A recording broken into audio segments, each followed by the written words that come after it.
Hola, vos. Hola. Hola. Hola, boas noites a todos e a todos. Vamos dar inicio ao pleno en ordinario o 21 de novembro de 2024 ás 20 horas. O primer punto do orden do día, a aprobación da ata da sesión anterior. Algo que queiran aclarar? No? Pasamos a votación da ata. Votos a favor?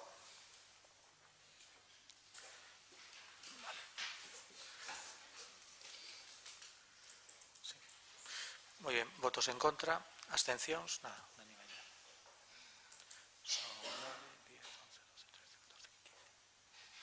Moi ben. Pasamos ao punto número 2 do orden do día, o expediente 5804/2024, toma de posesión como concelleira da Corporación Municipal de dona Vanessa Somoza Santamaría. Non sei se se pode acercar.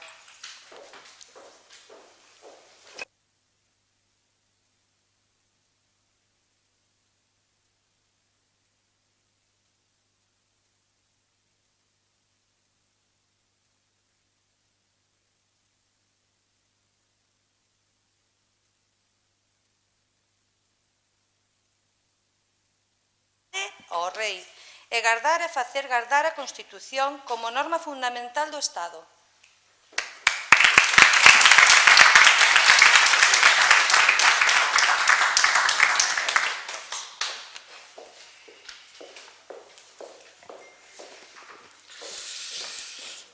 Moi ben, moitas gracias.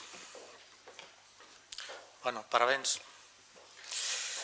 Vamos ao punto número 3 do orden do día, o expediente 5805/2024, toma de posesión como concelleiro da Corporación Municipal de don Xurxo Triñanes Hermo.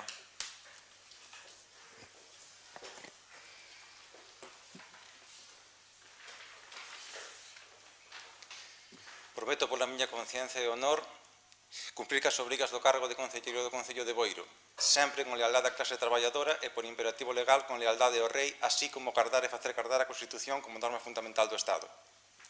Moitas gracias.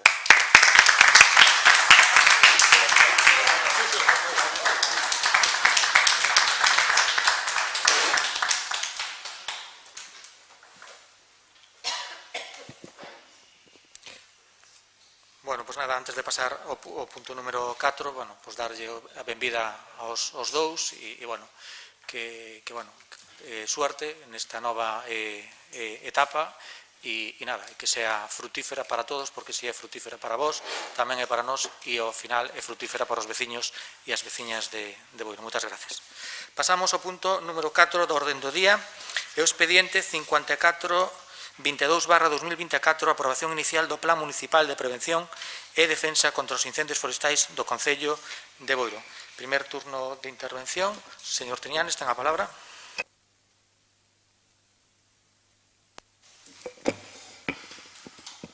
Bueno, boa noite de novo outra vez a todos. Bueno, antes de nada, permítame uns segundos para ter un recoñecemento ca miña compañeira que estuvo aquí 21 anos con a miña compañeira Dores Torrado. Non me vou estender moito, simplemente creo que o seu paso polo Concello pois sin duda deixou pegada no noso Concello con moitas cousas, quizáis algunhas, a maior parte delas, esas cousas quizáis pequenas que moitas veces damos por sentado, pero que se non estuveran aí, todos vostedes o saben, igual que outros que pasaron por este Concello, se non estuveran aí seguro que as botábamos en falta.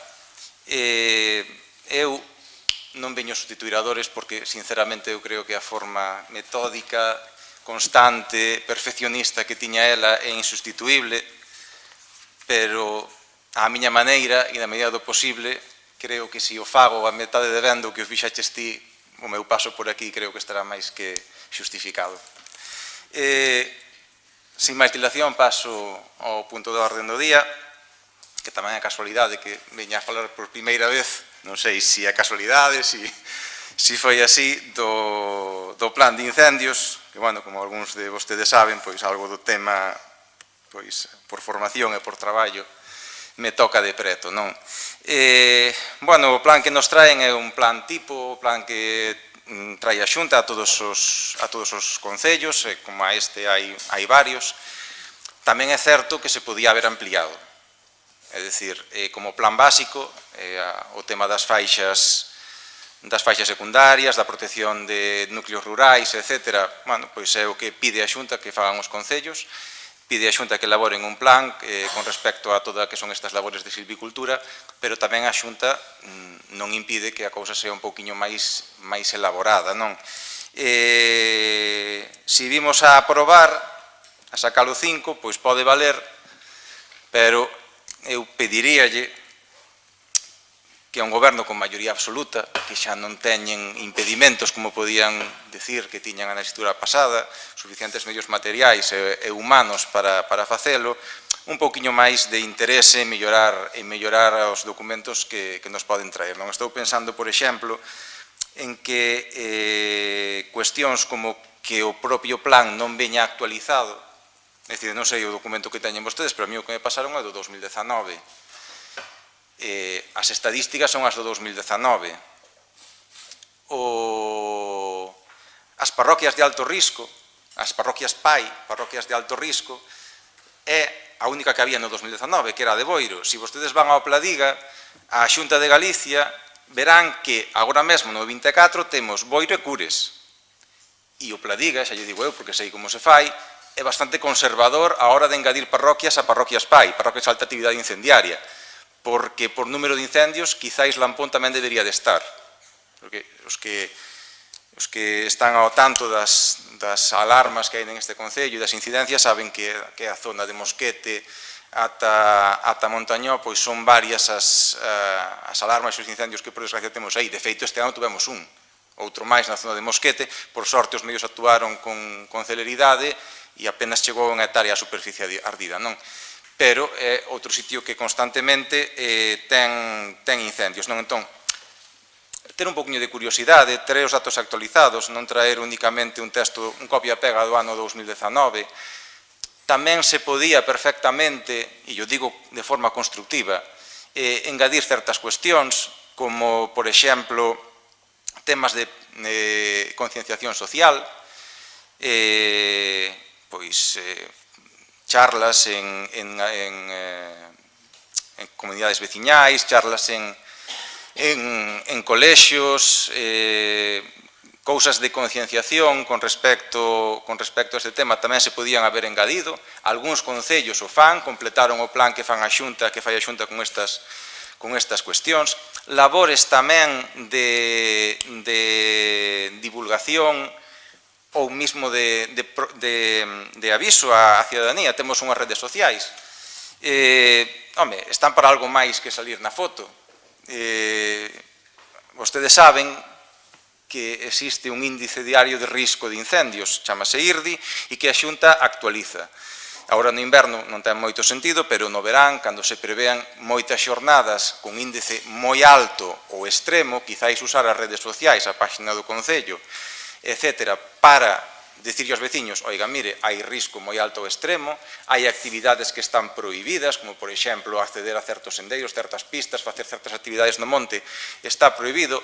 Empregar eso e que eso veña reflexado nun plan de prevención e defensa contra incendios forestais, non quedarse únicamente no tema de silvicultura, que é necesario, pero é lo mínimo, pois tamén lle daría, digamos, cerraría un pouquiño máis ese círculo. E como esta outras propostas, que non quero estenderme demasiado, porque senón, como comprenderán vostedes, por deformación profesional, estaría aquí unha hora falando, pero eso, que o vexo moi xustiño, que vexo pouco interese en traer unha cousa máis completa cando quizáis con un pouco de tempo se podía haber traído un plan moito máis axeitado, moito máis adaptado ao noso Concello, que simplemente o que nos manda a Xunta a través de SEAGA. Nada máis e moitas gracias.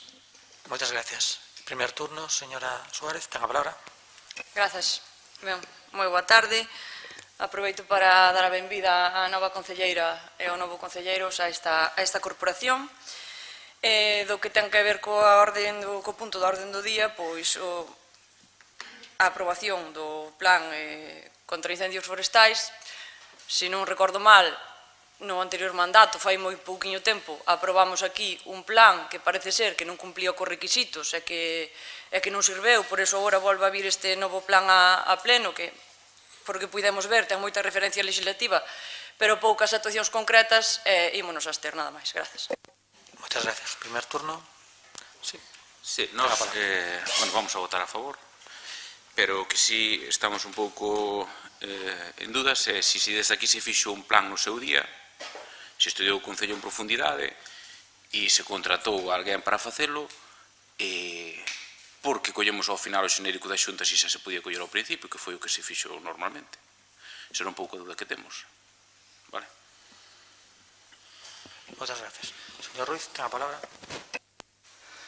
Bien, boas tardes a todos. Eu aproveito tamén para darlle a benvida aos novos concelleiros e desexarlle sorte no seu novo labor, porque a sorte deles será a sorte de todos os veciños.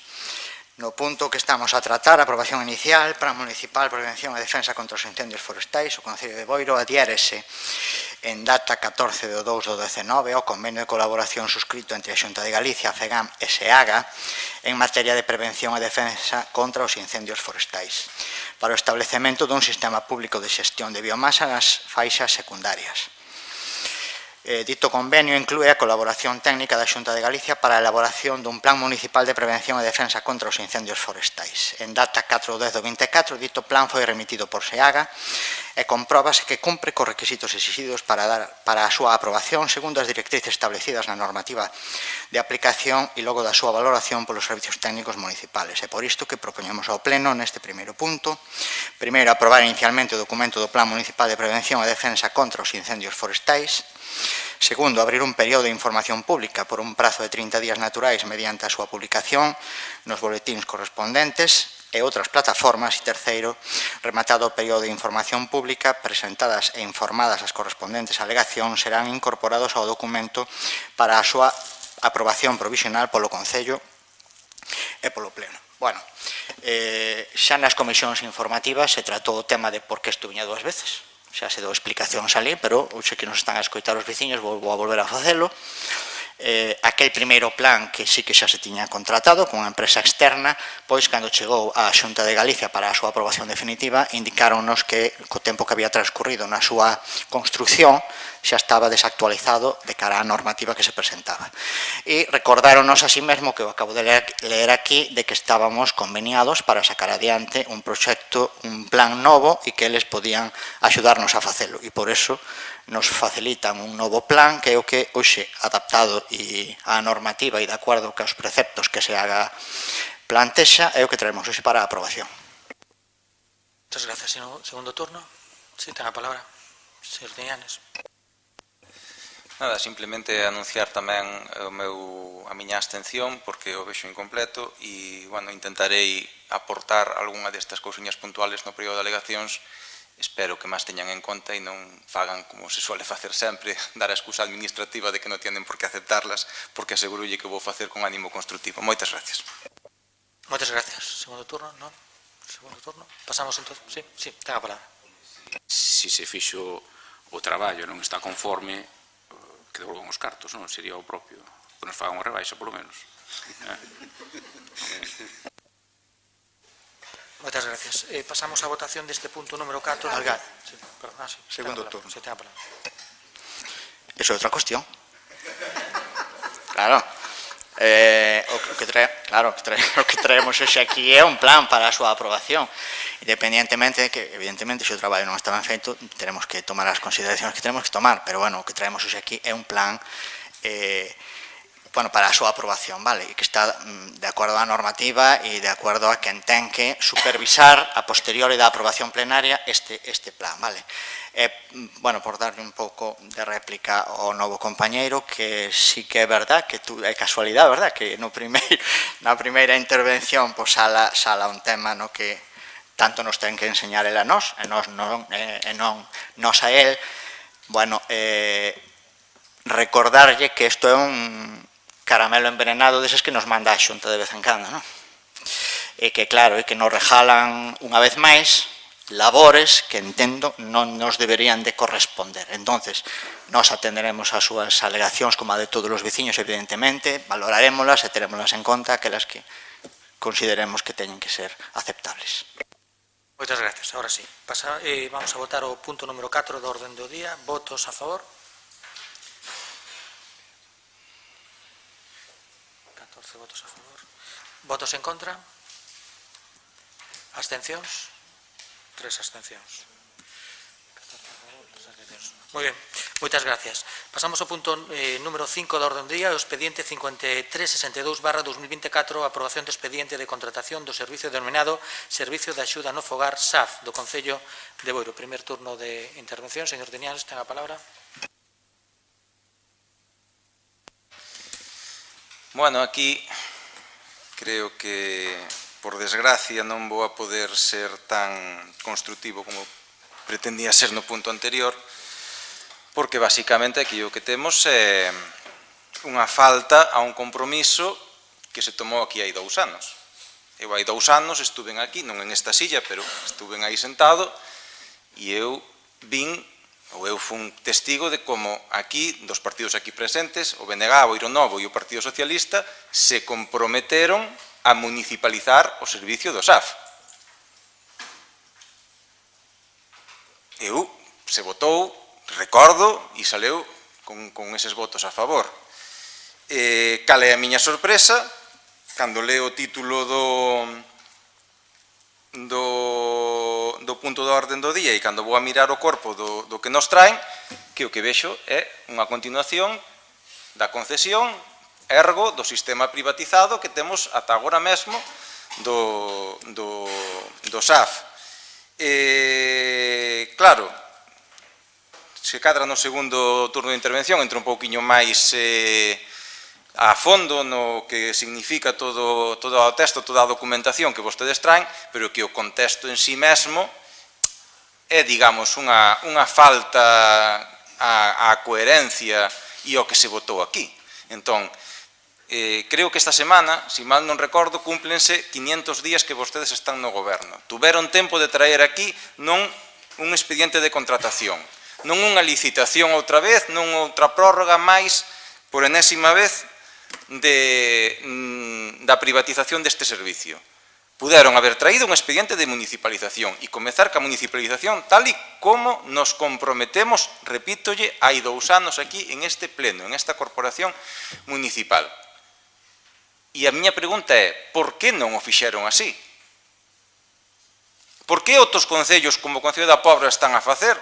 Por que outros concellos como o Concello de Silleda, gobernado polo Partido Socialista, o está a facer? Por que outros concellos ao longo de Galicia están tamén en trámites de facelo e o Concello de Boiro, en vez de traernos un expediente de municipalización que era o que eu supoñía que tiña que haber sido este punto de orde do día, non o trae? É a miña cuestión, non?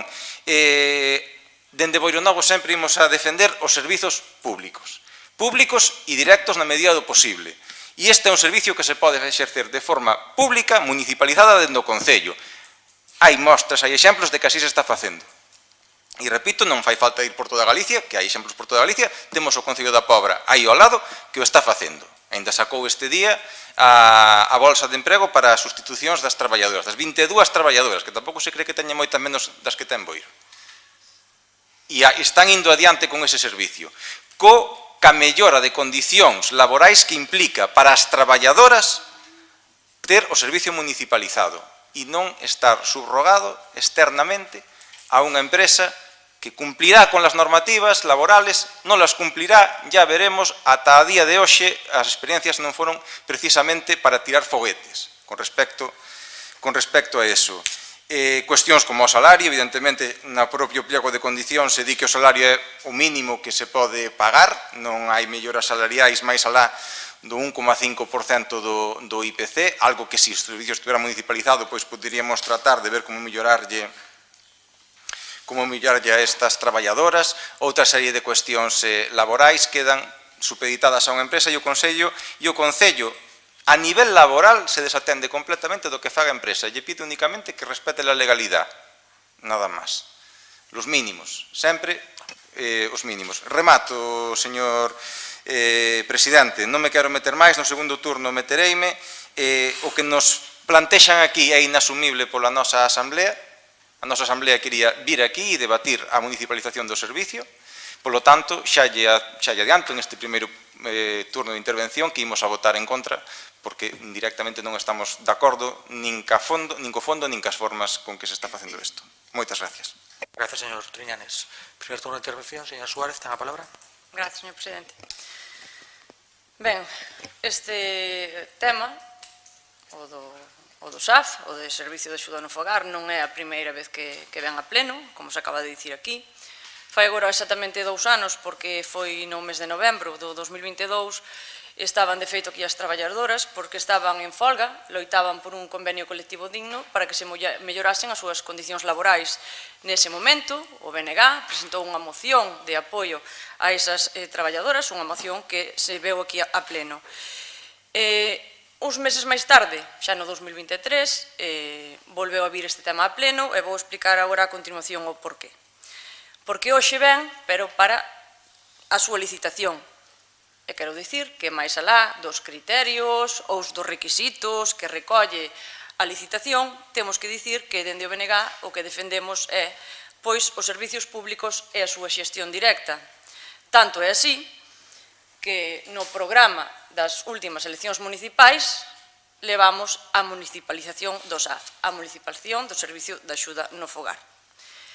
Levámonos no programa, pero digo máis, é ao que me quería referir da outra ocasión na que veu o tema do SAF a pleno, que é que meses antes, uns meses antes, creo que 3 ou 4 meses antes de finalizar o anterior mandato, no BNG presentamos unha moción da CIGA que veu aquí a pleno, na que solicitaban precisamente que se iniciasen os trámites para que o SAF pasase a ser xestionado polo Concello, porque temos que lembrar que as empresas están para sacar beneficio, eso é así. Por certo, o Goberno votou a favor. E por que votou a favor? Pois para quedar ben, témolo claro, porque pasado o tempo vemos que non fixeron nada neste sentido. Porque lonxe de cumprir con ese acordo plenario, pois é vostedes, quero recordarlle que votaron favorablemente, pois non fixeron nada, nin sequera iniciaron os trámites, pois nin sequera para valorar a viabilidade desa xestión directa. Agora licitan o servicio de axuda no fogar, para que continue en mans da empresa privada. Aquí o que se pon en evidencia é o nivel de compromiso deste goberno co que se aproba no pleno. Ningún. No BNG xa dixen, defendemos a xestión directa dos servicios públicos e entendemos tamén que nunca deben ser obxecto de discusión sobre a súa suposta rendabilidade económica, porque o que debe de primar por riba de todo é a calidade do servicio, porque é a calidade que estamos ofrecendo aos nosos veciños e ás nosas veciñas.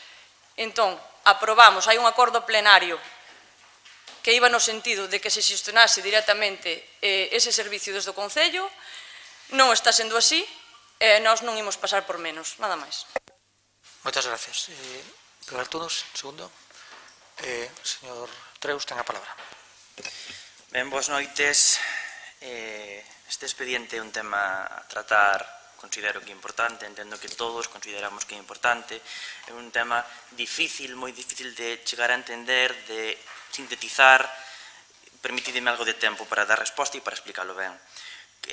Como xa digo, creo, dada a importancia que hai que explicarlo ben, que debe ser ben entendido por todos, xa que falamos de 6 millóns de euros a 4 anos. Falamos en este expediente de calidade de vida das persoas, dos usuarios, das súas familias, pero tamén falamos da economía municipal, do diñeiro de todos e que, a fin de contas, estamos invertindo nun servizo que non deberíamos estar pagando. O Servicio de Atención á Dependencia, o coñecido como Servicio de Axuda no Fogar, nace no ano 2006 dunha lei estatal, nese momento pioneiro, que tipifica un reparto 50-50, 50% o Estado, o Goberno do Estado, e outro 50% as comunidades autónomas. A realidade é que ese reparto de 50-50 nunca chegou a producirse, non se produce a día de hoxe.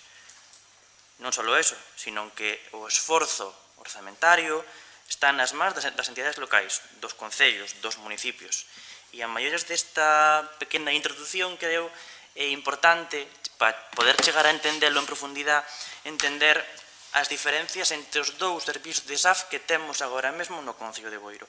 Xa que o SAF é un servicio complexo, tanto pola súa configuración, a nivel xurídico, a nivel orzamentario, pero tamén na súa propia prestación do servicio.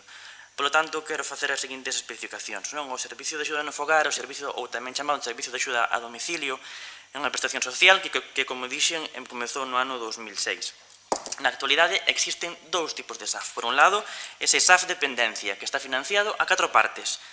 Unha pequena parte, usuarios, aquela parte que os usuarios non poden pagar porque non teñen capacidade económica, asume o Concello e, polo tanto, é usuarios, Concello, Ministerio e Xunta. En este caso, estamos pagando, o Concello de Boiro está pagando máis que o Ministerio e a Xunta xuntos, que, según a normativa, deberían ser os que deberían estar pagando. E, desde logo, eu son crítico ca Xunta, o primeiro, pero tamén co Estado porque non está pagando o que debería pagar e creo que eso é ser responsable. Como digo, este servicio SAF, o SAF Dependencia, que está prestado a día de hoxe efectivamente por 56 traballadoras dunha empresa concesionaria, para acceder a este servicio é necesario ter un grau de valoración de dependencia. Ese trámite inicial, esa tramitación de dependencia faise ben nos servicios sociais, ben nos hospitais ou nos centros de saúde. A cuestión é que este trámite, o de dependencia, na actualidade está tardando entre 12 e 14 meses. 12 e 14 meses que deixa a moitas persoas e a moitas familias en desprotección. Fijadevos, é importante que fai unhas décadas e fai uns anos as mulleres foron incorporándose ao mercado laboral e os que vivimos de cerca isto estamos vendo como moitas mulleres están volvendo ás súas casas para cuidar aos seus maiores. Para estes casos, os concellos teñen unha ferramenta municipal que se chama SAF básica ou SAF de libre concurrencia ou SAF municipal. Este SAF está financiado a 3 partes. Unha pequena parte, os usuarios con un copago, outra parte, os concellos e, no noso caso tamén, unha subvención da Deputación Provincial. Este caso, témolo para ser un servicio ponte, un servicio donde, para eses casos onde se tardan todos estes meses, entre 12 e 14 meses, entre este grau de dependencia, esas familias teñen o servicio gracias aos concellos, gracias ao SAF básica. E isto xa é un síntoma de que é un sistema profundamente injusto, non só na súa configuración, como xa digo, pero senón para os concellos, como o noso concello, como o Concello de Boiro, ao que estamos aportando para manter en activo un servicio, estamos aportando unha cantidad económica inxente. É injusto para os auxiliares do SAF, as traballadoras. É injusto para o persoal municipal que soporta toda a presión das familias, da facturación, das empresas e dos usuarios. É injusto para os propios usuarios en activo, pero que tamén para os que están en lista de agarda e para os que están pendentes de valorar. Eu sempre fago un símil, que isto é, como dicía, un servicio que non deberíamos estar pagando, que é un servicio profundamente injusto, pero que, ademais, é unha olla a presión que está a punto de explotar por todos os niveles, en todos os concellos, en todas as comunidades autónomas en España. Básicamente por 2 cuestións básicas, porque quen ten que pagar non paga, que é a Xunta e o Estado. E porque quen ten que poñerse a traballar non o fai, que é a Xunta, en este caso. Aínda con todo isto, e ante estas cuestións, o Concello de Boiro, no noso caso, é responsable, este goberno é responsable, e buscamos o mellor servicio, buscamos a mellora da conciliación das familias, buscamos unha mellora para os usuarios, buscamos unha mellora no emprego para as traballadoras. E isto podemos cuantificalo. E unha forma moi sencilla de cuantificalo son os informes que fan os técnicos municipais, interventores e técnicos en relación co plan concertado, co que é a dependencia. E para cuantificalo, como xa digo, isto é moi sencillo, e están os informes que poden ter vostedes. A achega municipal de dependencia do Concello de Boiro no ano 2018 foi de 99.849 euros. 2018, 99.000 euros. No 2019 pasouse a 103.000 euros. No 2023, 704.000 euros 390,32. Pasamos de 2019 de 103 a 704.000 euros.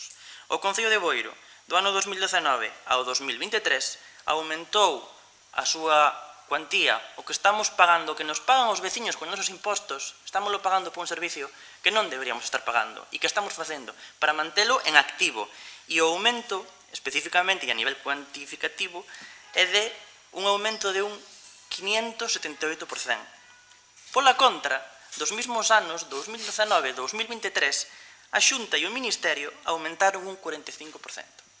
Eu creo que isto é unha forma moi sencilla de poñer en valor o que estamos facendo, o que desde logo queremos para os nosos maiores, persoas con discapacidade e as nosas familias, que é o mellor servicio posible, porque estamos pagando, como xa dixen antes, para manter o servicio en activo. O máis sangrante é que en este momento donde o Ministerio intenta poñer un poquinho máis, que sí que sendo insuficiente, eu son o primeiro en decilo, donde os concellos, como nós, en este caso, con 704.000 euros de fondos propios, engadimos ao servicio, hai comunidades autónomas, entre as que está a Comunidade Autónoma de Galicia, que mentre uns aumentamos, outros reducen. Isto non é que o diga eu, que tamén, vale, sino que hai unha entidade independente que o día 23 de setembro deste ano publica un informe, que o publica todos os anos, concretamente a nivel nacional, a Asociación de Directoras e Xerentes de Servicios Sociais, que fai e especifica e diu claramente que a situación de Galicia é especialmente sangrante, non só Galicia, sino tamén Castilla e León e Aragón, porque mentre no ano 2023 millóns de euros, a Xunta de Galicia reduceu en 9 millóns. E fijadevos que, curiosidades, a Xunta de Galicia tiña unha prestación que é o RISGA, sigue atendo, pero desde o ingreso mínimo vital, que son prestacións relativamente paralelas, co posta en marcha do ingreso mínimo vital, a Xunta de Galicia aforrou no ano 2023 20 millóns de euros. E non teñen nin a decencia de volver a reinvertilo no social. No Concello de Boiro estamos pagando o centro de día, estamos pagando as escolas infantiles. Non temos a residencia, ni nos la poñen, ni nos invitan a poder falar sobre eso. Pero que, ademais, seguimos poñendo os nosos fondos para manter os servicios que, insisto, que non o deberíamos estar facendo. Dito isto, que desde logo eu considero importante para chegar a entendelo, porque, como xa digo, é un servicio complexo e hai que vivilo desde dentro, vou facer mención ao que estaba falando aquí antes. Nestes moitos meses, estuvimos traballando neste Concello, moitos técnicos, para buscar a mellor solución ao servicio. E, efectivamente, mirando outros concellos, como facían outros concellos, como fan outras comunidades, e como podíamos facer nós, e como a lei nos permite facer as cousas. Buscando tamén a calidade de emprego para as traballadoras, para reducir a lista da garda, para ter máis servicios e, evidentemente, para cadrar os números. Sei que, como dicía ao principio, e non me vou cansar nunca, é que é un servicio que non é propio e que estamos pagando. Neste concello tiñamos un réxime mixto, onde tiñamos a 5 traballadoras municipais, en este caso son 3, en activo 3, 5 traballadoras no servicio municipal, que estaban facendo servicios tanto de básica como de dependencia. E no outro lado temos a 56 traballadoras da empresa concesionaria que tamén estaban facendo servicios de tanto básica como de dependencia. A intervención municipal informou de que isto non era viable, non era posible. Xurídicamente non era viable e a nivel orzamentario tamén era difícil de controlar. Guiándonos por eso, fixemos unha división moi clara. As nosas traballadoras municipais, segundo o que di a normativa vixente, as nosas traballadoras municipais pasaron únicamente a facer os servicios de SAF básica e a empresa pasou a facer servicios de SAF dependencia. En ese caso xa existeu a posibilidade de pasar todo a un mismo lote. E existeu a posibilidade de subrogar as nosas traballadoras municipais na empresa. A nosa resposta ante eso foi moi clara, foi que non. Que se mantiñan municipales, seguíamos mantendo municipales. Digo isto porque isto xa é un exemplo do noso interés polo intentar que fora o máis público posible e non foron os únicos. Como xa digo, isto foi un dos cambios, xa o cambio de por si levou moito tempo porque dunha forma moito máis rápida sería moi abrupta tanto para as traballadoras como para as familias. A maiores desto, vivimos unha serie de cambios normativos, efectivamente, cambios no eido dos contratos, das relacións laborais, da subida do salario mínimo, do convenio das traballadoras, que conlevaron unha continua realización de cambios, ir continuamente facendo eses cambios aos números que tiñamos feitos. O que todo isto, evidentemente, derivou nunha lentitude, nunha certa lentitude a hora de chegar ao día de hoxe e de licitar o servicio. Pero ainda con isto creo importante, e vou ser sincero, resulta certo que a miña primeira intención foi sempre ter o máximo na parte pública. E isto o BNG sábeo perfectamente, porque isto foi unha cuestión da que falamos fai tempo. Pero a veces a lógica, xa que a miña lógica decíame que polo menos nos aforraríamos o IVA e o beneficio da empresa, e que poderíamos reinvertilo. A veces a lógica non funciona, ou a veces a lógica, a lei non permite levar a cabo esa lógica, ou simplemente o que parece lógico non o é. Ese compromiso de fai 2 anos, que foi unha moción na que votamos, aquí podemos votar ir á luna. Outra cousa é que económicamente sea viable e que xurídicamente tamén o sea. E hai que ser serios, sobre todo porque estamos falando, e dixeno antes, 6 millóns de euros, 1,5 millóns ao ano. É importante ver as cousas, facelas ben, porque subrogar, eu vou ser sincero, podíamos subrogar mañán. E políticamente, e perdonade pola expresión, sería a puta hostia, salíamos en todos os periódicos. Pero hai que ser serios. Hai que ser rigurosos cos cartos públicos, hai que ser rigurosos co propio servicio e ter un bo servicio. Iso é o que temos que garantir, ter o mellor servicio para prestarlle ás persoas. Como decía, non foi posible realizar ese servicio público, en primeiro lugar porque a normativa estatal non permite ás administracións a contratar a todo o persoal que necesitamos, esa chamada tasa de reposición. E esta é a principal cuestión que non permite a municipalización e as comparacións son odiosas. Efectivamente, podemos mirar o exemplo da Pobra. Funciona ben. Si realizamos un servicio municipalizado, como damos novas altas? Como cubrimos as baixas? Como cubrimos as vacacións? Como damos novas altas se non podemos contratar a personal? Esta gran cuestión que a priori non ten resposta así de forma tan sencilla. Entonces, ante esa cuestión, o que temos que facer é, porque se chegáramos a ese caso, tendríamos un servicio o mismo que teríamos ahora mismo, pero en vez de 5, 56, e o día seguinte necesitaríamos volver a chamar a unha empresa para que nos cubra baixas, para que nos cubra excedencias, para que nos cubra vacacións e para que nos cubra novas altas de servicio. Por lo tanto, chegaríamos ao mesmo punto. Hai que ser serios, hai que cumplir a normativa vixente, traemos este expediente para licitar, para sacarlo para diante, dando o mellor dos servicios.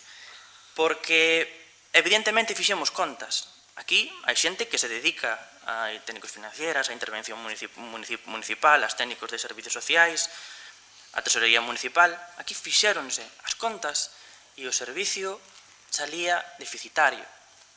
A nivel do departamento de personal, nós non temos a capacidade que ten unha empresa privada para poder facer os chamamentos. Aquí sacamos no ano 2022 un proceso selectivo para contratar a personal. 9 personas solicitaron formar parte dese proceso selectivo. 4 se presentaron ao examen. E dunha forma moi lexítima, que non critico, a primeira non quixo vir. A segunda tampouco.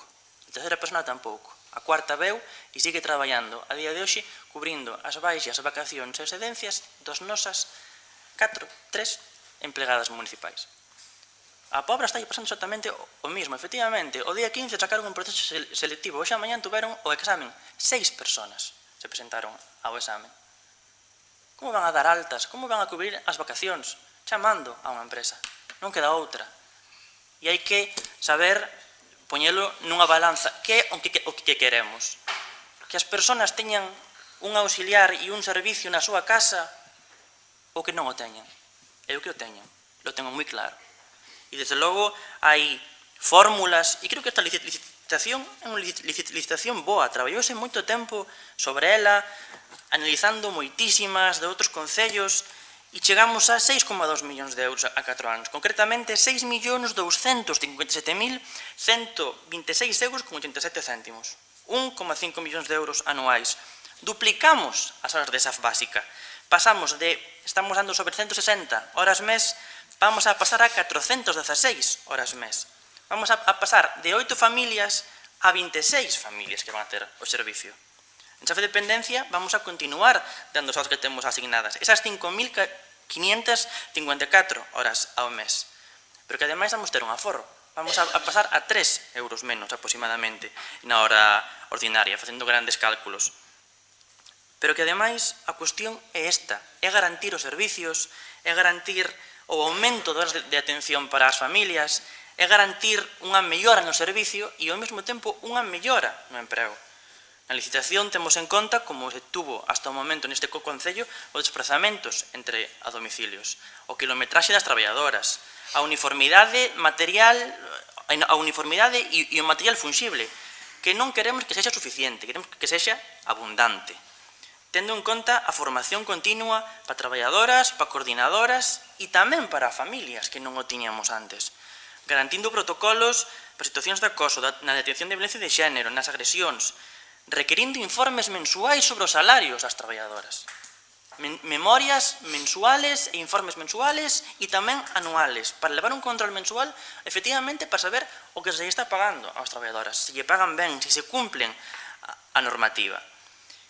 E a maiores, obligando a dispoñer, en vez de 2, 3 persoas con disposición exclusiva na coordinación para o Concello de Boiro. 2 coordinadoras e unha responsable. Como dixen antes, 1.564.000 euros anuais, nos que queremos garantir o servicio, sin deixar de exigirse quen ten que pague, pero cos que queremos seguir ampliando o benestar e a protección social dos veciños de Boiro. Muchas gracias, señor Treus. Se me perdí. Segundo turno, señor Driñanes. Fonsagrada, Lobios, Silleda, a Pobra, creo que Cangas tamén está en proceso de municipalizar, deben de ser todos concellos ilegales, van a ir presos todos por prevaricación. Que unha cousa sea complicada non quere decir que non se poida facer, e sobre todo cando o obxectivo que temos é o obxectivo de non únicamente prestar o servicio, que hai que facelo, evidentemente, porque o di a lei, porque as persoas que dependen do servicio así o merecen, un servicio de calidade, sino tamén, e isto é importante, tamén igual de importante, que as traballadoras poidan ter unhas condicións de traballo máis dignas posibles. E non se me ocurren ningunhas condicións de traballo máis dignas posibles que as que pode dar un servicio municipalizado. Eso é básico, senón pregúntelle a calquer traballador que estea nunha empresa subcontratada ou calquer traballador que estea da administración directa si se cambiaría por un traballador subcontratado dunha empresa.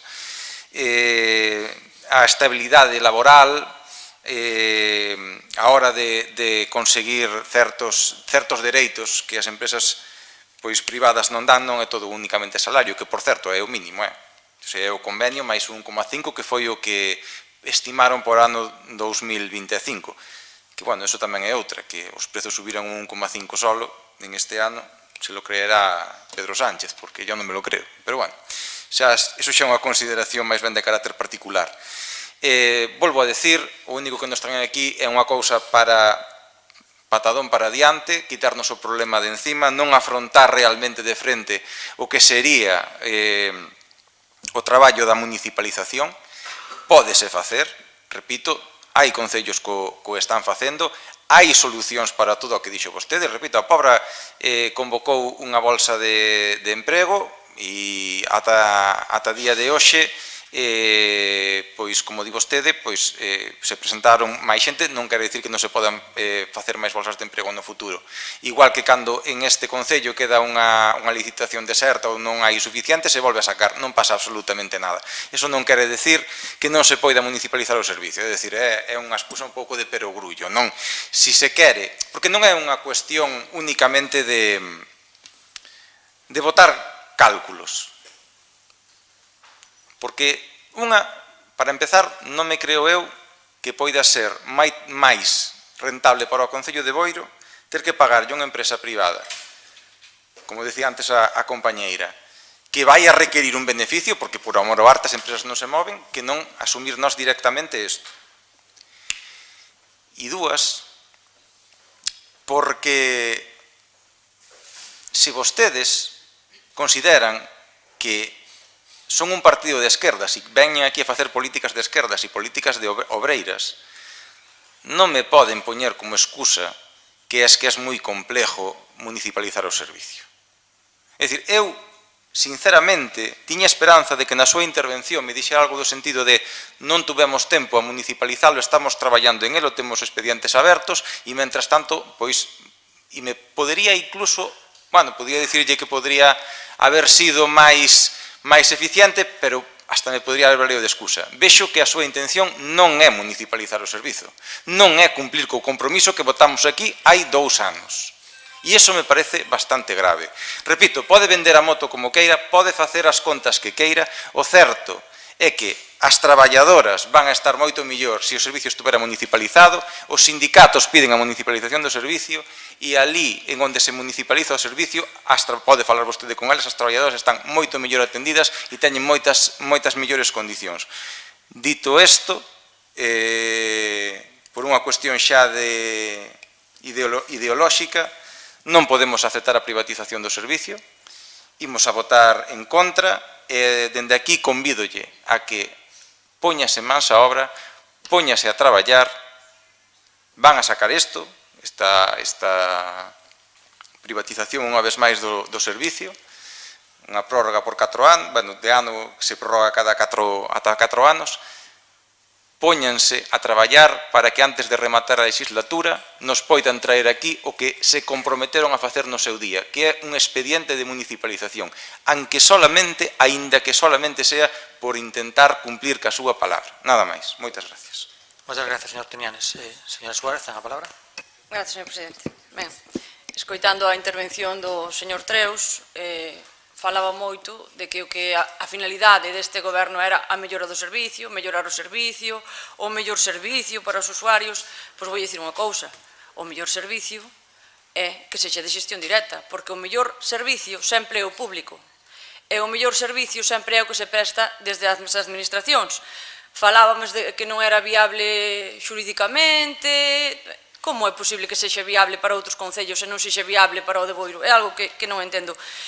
Para os impedimentos de cubrir baixas, cubrir vacacións, que vostede ten tantos impedimentos, pois hai mecanismos, O que pasa que hai que querer, hai que ter vontade de facelo, e vostedes non queren.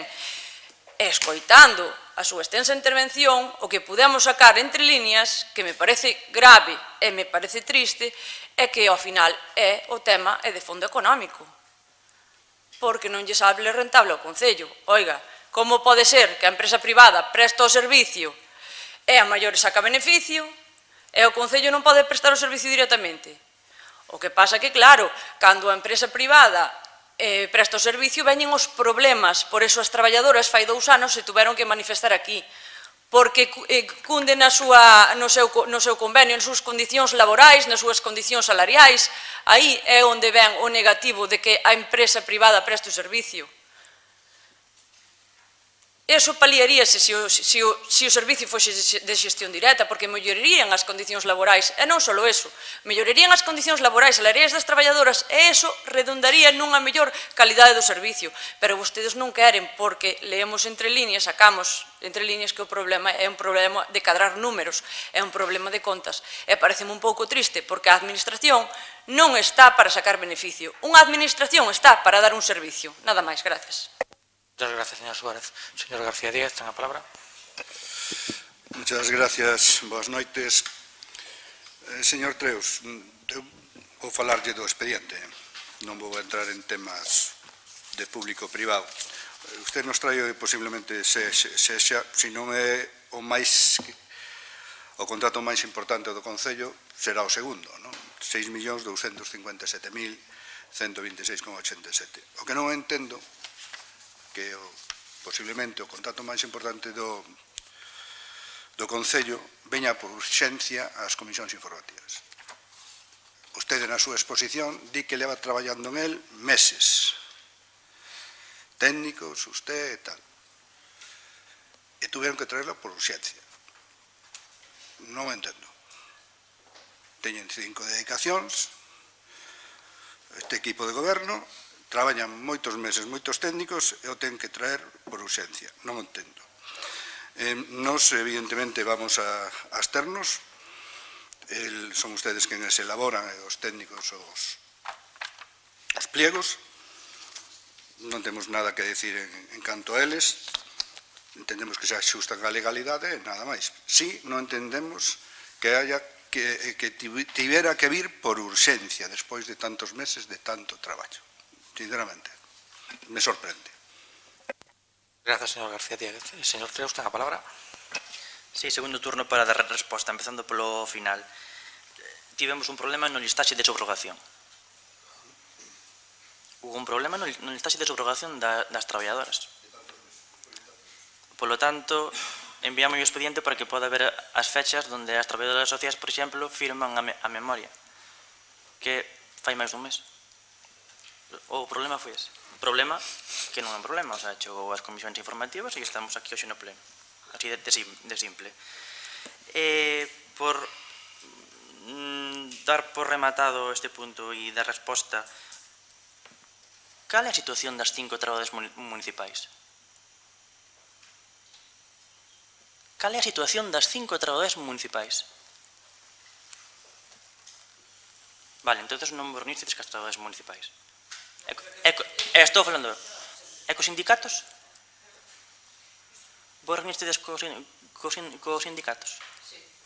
Vale. Nós estuvemos falando, eu estuve falando cos sindicatos. Os sindicatos saben isto perfectamente. Eu sei perfectamente cales son e sabémolas os requerimentos das traballadoras. Aquí están os requerimentos das traballadoras. Hai que, non se, é unha cuestión de, efectivamente, a administración está para dar servicio. E, efectivamente, é dar servicio. Pero dar servicio, e é que aquí dentro, a maioría de dar servicio, hai algo máis, que nesta casa de todos prima a lei e os orzamentos. As empresas non son o inferno. Os que temos empresas non somos o inferno. Non quere decir que unha empresa sea mellor que o público. Ou entonces as traballadoras municipais son mellores que as traballadoras da empresa. Existen fórmulas, e esta licitación é a fórmula de garantir os dereitos dos traballadores, de garantir o servicio na casa. Puxen antes o exemplo que nos pasou a nós. Agora mesmo, esta empresa, vale, porque as empresas asumen o beneficio, pero tamén asumen as débedas. Esta empresa este ano tuvo 16 baixas de longa duración, en 56 traballadoras. De agosto a outubro, 24 de agosto a 16 de outubro, 9. Nos sacamos un listado ao que se presentaron 4 personas. Solo empezou a traballar unha, porque as outras 3 non quixeron. Como cubrimos os servicios se a administración pública non pode contratar novo personal e non ten a axilidade, porque non ten a axilidade a administración pública para sacar os suficientes procesos selectivos? Non é viable. Nunha empresa, contratas un currículum, chamas, empezas mañán, sin ningún problema. A administración pública neso non funciona. Si isto hoxe estuvera municipalizado, había familias sin servicio. Porque nós, de un listado que se fixo público, transparente e con todos os requerimentos, hai unha persona para cubrir a 9. Non é viable. Esta é a gran pregunta que nadie responde de outra forma. Como damos as novas altas? Como cubrimos as baixas? Como damos as vacacións? Como cubrimos as excedencias? Porque as baixas, as vacacións e as excedencias tamén son dereitos dos traballadores. E en esta licitación se tivo en conta cuestións como o salario, evidentemente, según convenio, pero tamén os trienios, a antigüedade das traballadoras. Temos en conta, hai un apartado específico no informe financiero da liberdade sindical, da uniformidade, dos dereitos das persoas. Nadie me pode vir a decir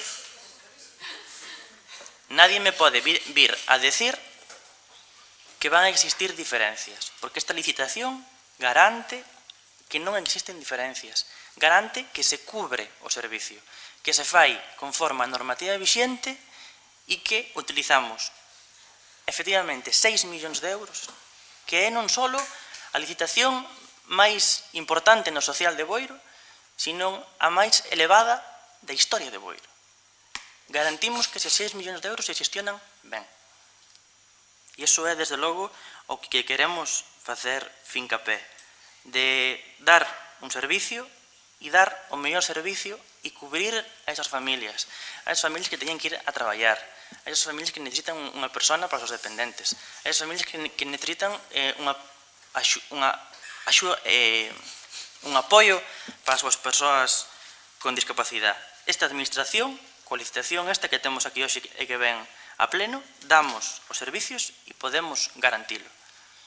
E quedo á espera da resposta á gran pregunta: como se dan as altas nun servicio municipalizado, como se cubren as baixas nun servicio municipalizado, as vacacións e as excedencias, coa axilidade suficiente como para cubrir todos os servicios. Nada máis, gracias. Gracias, señor Treus. Pasamos á votación deste punto número 5 do orden do día. Votos a favor. 9 votos a favor. Votos en contra. 3 votos en contra. Abstencións. 5 abstencións, polo cal queda aprobado este punto número 5 do orden do día. Moitas gracias. Pasamos ao punto número 6 do orden do día, que é o expediente 5642/2023, modificación da ordenanza fiscal número 6, tasas e licencias urbanísticas. Primer turno de intervención. Sí, ten a palabra, señor Tenianes.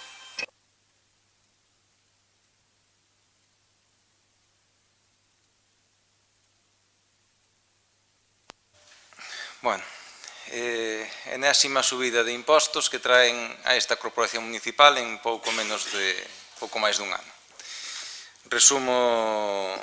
Resumo deste punto. Eu, buscando na hemeroteca, ainda nunca vin semellante cantidade de subida de impostos, tasas en este caso, digo por si despois me di que non son xurídicamente exacto falando, tasas en este caso no Concello de Boiro, menos dun ano. En fin, podíamos entrar a discutir si semellante, porque aparte non son subidas simbólicas, non é el IPC. O sea, estamos falando aquí de subidas do 100, 200%, tasas de 17 a 50 euros no mellor dos casos, a 60, a 80, cousas que me hubiera gustado preguntarlle por que motivo a vivenda colectiva se cambia a forma de, non sei se terá ben contestarme, se cambia a forma de cobrarse, e antes se cobraba por unidade de vivenda e agora se cobra todo o edificio. Bueno, o problema non é ese, eso si tal, xa falarei no segundo turno de intervención, o problema é o contexto de todo isto. E eu vexo esta subida de impostos que traen, e estaba onte lendo o expediente e me viña á mente a canción do grupo de punk La Polla Records, con perdón de la expresión, está aquí, pero é así o nombre. E había unha canción no que o cantante, o famoso Evaristo, simulaba un pleno do Congreso dos Diputados e decía: señores diputados, la situación es extremadamente grave. Como primer punto del orden del día, actualizaremos nuestro sueldo. Como segundo punto, bajaremos el de los demás. Ben, levan vostedes baixando o soldo aos veciños de Boiro este último ano, non sei se son 3 ou 4 veces. Eso sí, como primer punto del orden del día, como primer cousa que fixeron ao empezar esta legislatura, se actualizaron o soldo. De verdade, como lle poden pedir aos veciños de Boiro que se apreten o cinto, que afloxen a carteira, cando vostedes se coidaron previamente de que todas estas subidas de impostos non lles afectaran a vostedes? Mírame con cara rara, señor teniente de alcalde, vostede se actualizou o soldo un 70%, exactamente 17.309 euros.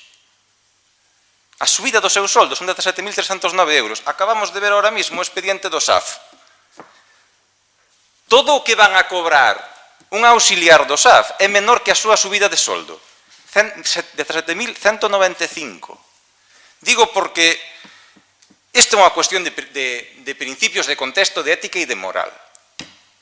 Repito, cada día que pasa con vostedes no goberno ca súa maioría absoluta, aos veciños de Boiro lles costa máis vivir en Boiro. Bueno, lles costa máis vivir e lles costa máis morrer, porque tamén subiron as tasas dos cementerios. O 200%, non, 130%. Non, é así.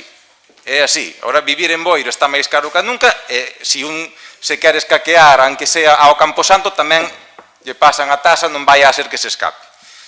Señores, no segundo turno de intervención entrarei máis polo miúdo das cifras totalmente disparatadas, porque aparte non é progresivo, é dicir, vostede se cree que lle pode meter cifras á xente de 200, 300% de golpe.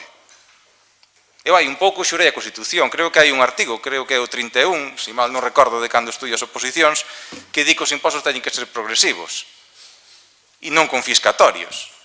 Unha subida do 200%, home, vostede me dirá que non o é. Pero repito, e xa remato con isto, a cuestión que se trae aquí é o contexto moral. É o contexto, a decencia. Como lle poden pedir á xente de Boiro que se aprete o cinto cando vostedes se coidaron previamente de subirse o soldo para que todo isto que lle están facendo pagar aos veciños de Boiro non lles afecta a vostede? Porque a min doime pagar 100 euros máis de IBI. A min doime, Se quere paso a miña nómina. Decía vostede no primeiro, na pleno de organización, decía vostede que cobraba menos que a señora Dores Torrado, que a voceira de Boiro Novo. Bueno, pois se quere paso a nómina do voceiro actual de Boiro Novo, a ver se lle gusta a miña nómina. Digo, por si é a comparación que fai vostede para poñerse o soldo. Repito, me parece indigno que vostedes traian esta nova subida de impostos, sobre todo porque a min gustaríame polo menos debater se fora unha subida realista, decente, que se pudera asumir por parte da xente. Pero non o é. E o contexto no que a traen é totalmente indigno. Polo tanto, evidentemente, o noso voto en contra e a nosa total oposición, unha vez máis, a isto que nos queren facer. Moitas gracias. Moitas gracias, señor Triñanes. Ten a palabra. Gracias, señor presidente. Ben, como se está dicindo aquí, de novo, unha subida. Neste caso, a subida da tasa por primeira ocupación. Xa empeza a ser costume que cada vez que hai un pleno vostedes traen aquí unha subida dunha tasa ou dun imposto. Isto é o que quere o goberno de maioría do PSOE de Boiro, subirnos os impostos. Como digo, nesta ocasión a subida por primeira ocupación, e quero poñer algún exemplo, nas vivendas unifamiliares, que se esa tasa estaba en 17,34 euros, agora vai a subir a 50, 60 ou 80 euros según o metro cuadrado construído. Outro exemplo, galpóns e similares que se viñan pagando 12 euros, vais a pasar a pagar 25 euros. Pois agora xa sabemos cal é o programa do goberno en maioría, subir tasas e impostos. Este é o programa de goberno. Primeiro empezaron, como dixo aquí o compañeiro Novo, pola tasa do cemiterio, continuaron coa inmobilización e retirada de vehículos, a última foi a contribución, o imposto sobre bens inmobles, os veciños recordarán que ainda no último pleno foi a súa aprobación definitiva, e agora esta tasa de primeira ocupación. E o que é máis grave é que o goberno pide informes sobre o tempo que lle leva ao Departamento de Urbanismo pois facer as comprobacións sobre esas comunicacións previas á primeira ocupación para xustificar a suba da tasa. Cando isto é un absurdo. Estes informes son absurdos. Por qué? Porque o personal deste departamento faino no seu tempo de traballo. Non supón un custo a maiores. Isto non supón un custo a maiores. Só están tratando de buscar unha excusa para a suba da tasa, nin máis nin menos. E falaba antes o señor Treus que as comparacións entre concellos eran odiosas, pero ben que buscan informes para compararse con outros concellos que teñen as tasas máis altas. Por que non se comparan vostedes cos concellos cando hai que prestar servicios públicos ou cando hai que mellorar servicios? Aí as comparacións son odiosas. Para subir tasas e impostos sí que nos valen as comparacións con outros concellos. O que está facendo o goberno, pois, con esta suba continua de taxos e de impostos, pois non é máis que facerlle pagar aos veciños e ás veciñas de Boiro a súa pésima xestión económica. Nada máis. Muchas gracias, señora Suárez. Señor García Díaz, segundo. Señor Ruiz, ten a palabra. Gracias, señor alcalde. Vamos allá. Traemos unha vez máis unha actualización das tasas municipales, como dixemos que o faríamos, como vamos a seguir facendo, porque entendemos que aquel veciño que solicita un servicio a este concello e este concello lle presta, ten que abonar ese servicio e non o resto dos veciños. E non o resto dos veciños. Porque, claro, cando un servicio ten un custe, e para eso están os estudios económicos que acompañan o expediente, e ese coste non asume o veciño que leva o beneficio, quen paga o coste? O resto dos veciños. Pero, bueno, isto ustedes xa o saben, o sea, dentro da súa beligerancia a hora de expoñer o seu punto de vista, isto xa o saben vostedes, eh? Deberían de saberlo. Deberían de saberlo.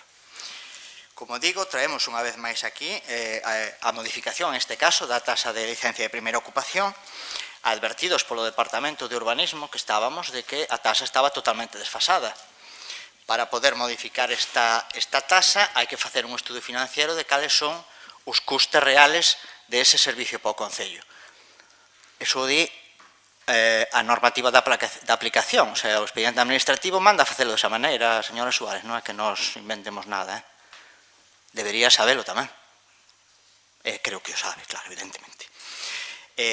Bueno, ese estudio económico reflecte que este servicio das licencias de primeira ocupación lle ten un custe ao Concello de 255 euros. Cando nos estamos cobrando 17. Quen paga o resto? A Xunta. Non, pagan o resto dos veciños cos seus impostos. Pero isto xa o saben vostedes. Isto xa o saben vostedes.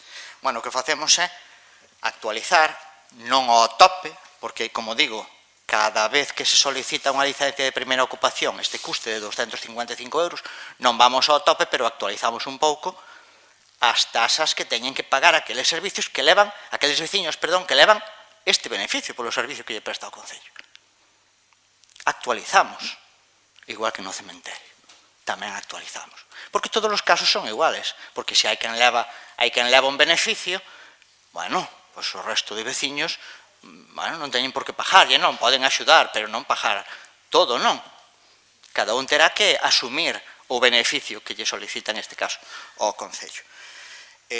O que propoñemos é que as vivendas unifamiliares pasen as de 200 metros cuadrados a 50 euros por esta licencia de primeira ocupación, a 60 a de ata 400 metros cuadrados, a 80 as de máis de 400 metros cuadrados, 200 para vivendas colectivas, 25 para galpóns e pequenas construccións e 250 para naves industriales, aqueles que soliciten un certificado municipal de primeira ocupación, que conleva un trámite administrativo, unha visita das instalacións polos técnicos municipales, a redacción dos informes, eso todo ten un custe para o Concello, ten un custe para os veciños. Todo eso ten un custe para os veciños. E beneficiase aquel que solicita ese documento. E ten que pagar máis aquel que solicita o documento, que é o que se vai a beneficiar deste servicio. Aproveitamos tamén esta actualización para modificar a definición do feito impoñible, para modificar os supostos de renuncia, de caducidade e de denegación de licencias urbanísticas, aclárase o momento de reivindicación da tasa, e axeitase as exencións, bonificacións ao recollido da normativa vixente en materia de tasas. E aproveitando, por algo do que se dixo xa dos tiros que se pegaron no primeiro turno de intervencións, nos defendemos o público e aquí queixámonos da subida de impuestos. Xa me dirán, Xa me dirán. Xa me dirán. Claro, non, municipalizamos, non, que pague o ayuntamiento, está para dar servicios, pero que non se suban os impuestos, xa me dirán. Xa me dirán, a ver, que truco teñen vostedes que nós non sepamos. Porque os orzamentos están aí, son públicos. Son públicos. A vostedes non lle afecta? Me dixeron, non? Non, que eu non morro.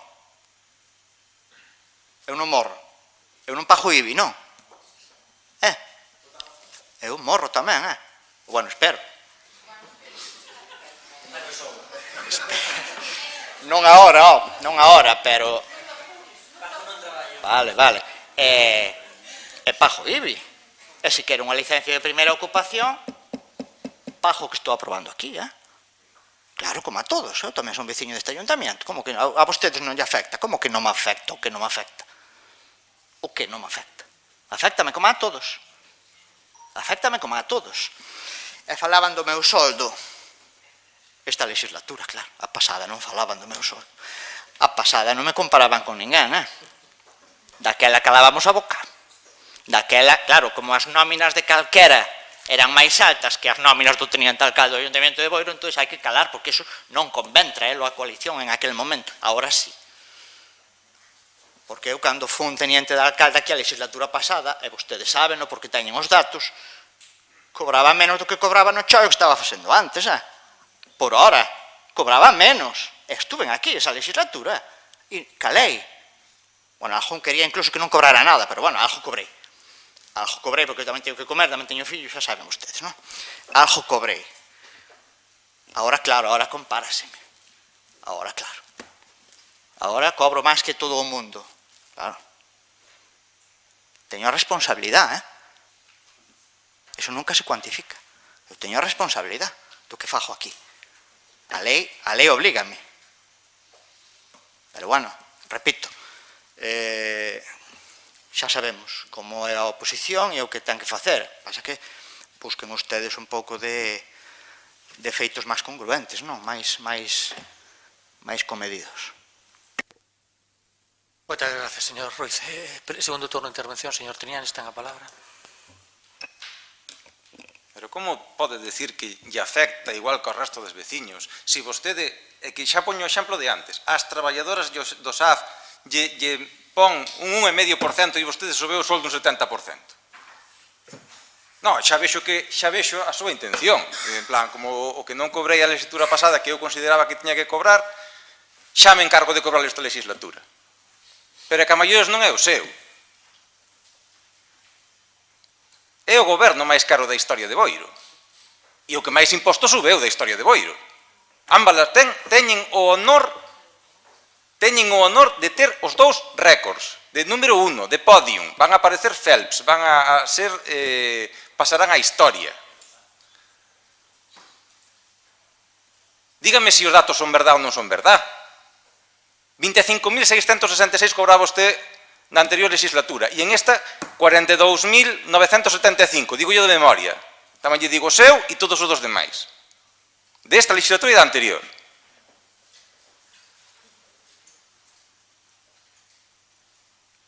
Claro que si vostede se sube o soldo 17.000 euros, que non se lo subió 1.000, 2.000, non se sube o soldo.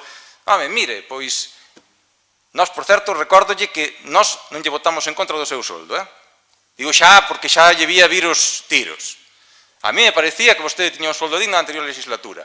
Podía haberlo subido algo, podía haber feito acumulado do IPC e habérselo actualizado, como decía la canción. Pero se lo actualizó a base de bien, Se lo actualizó a base de bien. E iso, vostedes actualizan o seu soldo, como decía a canción, e acto seguido, como segundo punto del orden del día, nos lo bajan a los demás. A mí, mire, non nos tome por parvos. Non nos tome por parvos. E con respecto aos impostos, e se eu teño que pagarlle a outro polo que faga ou polo que deixa de facer, señor Ruiz, esa lógica é moi perigosa. Porque empezamos así e acabamos dicindo a ver por que teño que pagar o tratamento de cáncer eu a vostede.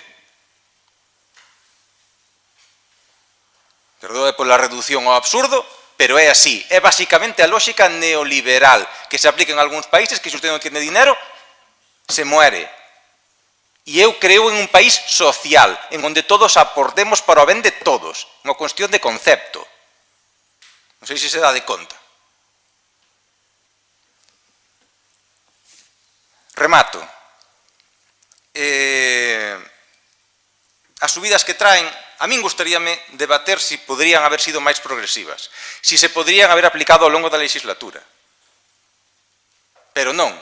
Vostedes traen subidas leoninas, astronómicas. Asegúrolle cando digo adxetivo astronómico sei do que estou falando. Porque as cantidades son que o IBI un 25%, nunca se subiu tanto o IBI, 100 euros. Usted como cree? De media, sí, de media. É así, unha vivenda que pagaba 400 euros vai a pagar 500, é unha conta de primaria, se quere fagolla. Vostede cree que de golpe a xente pode facer eso?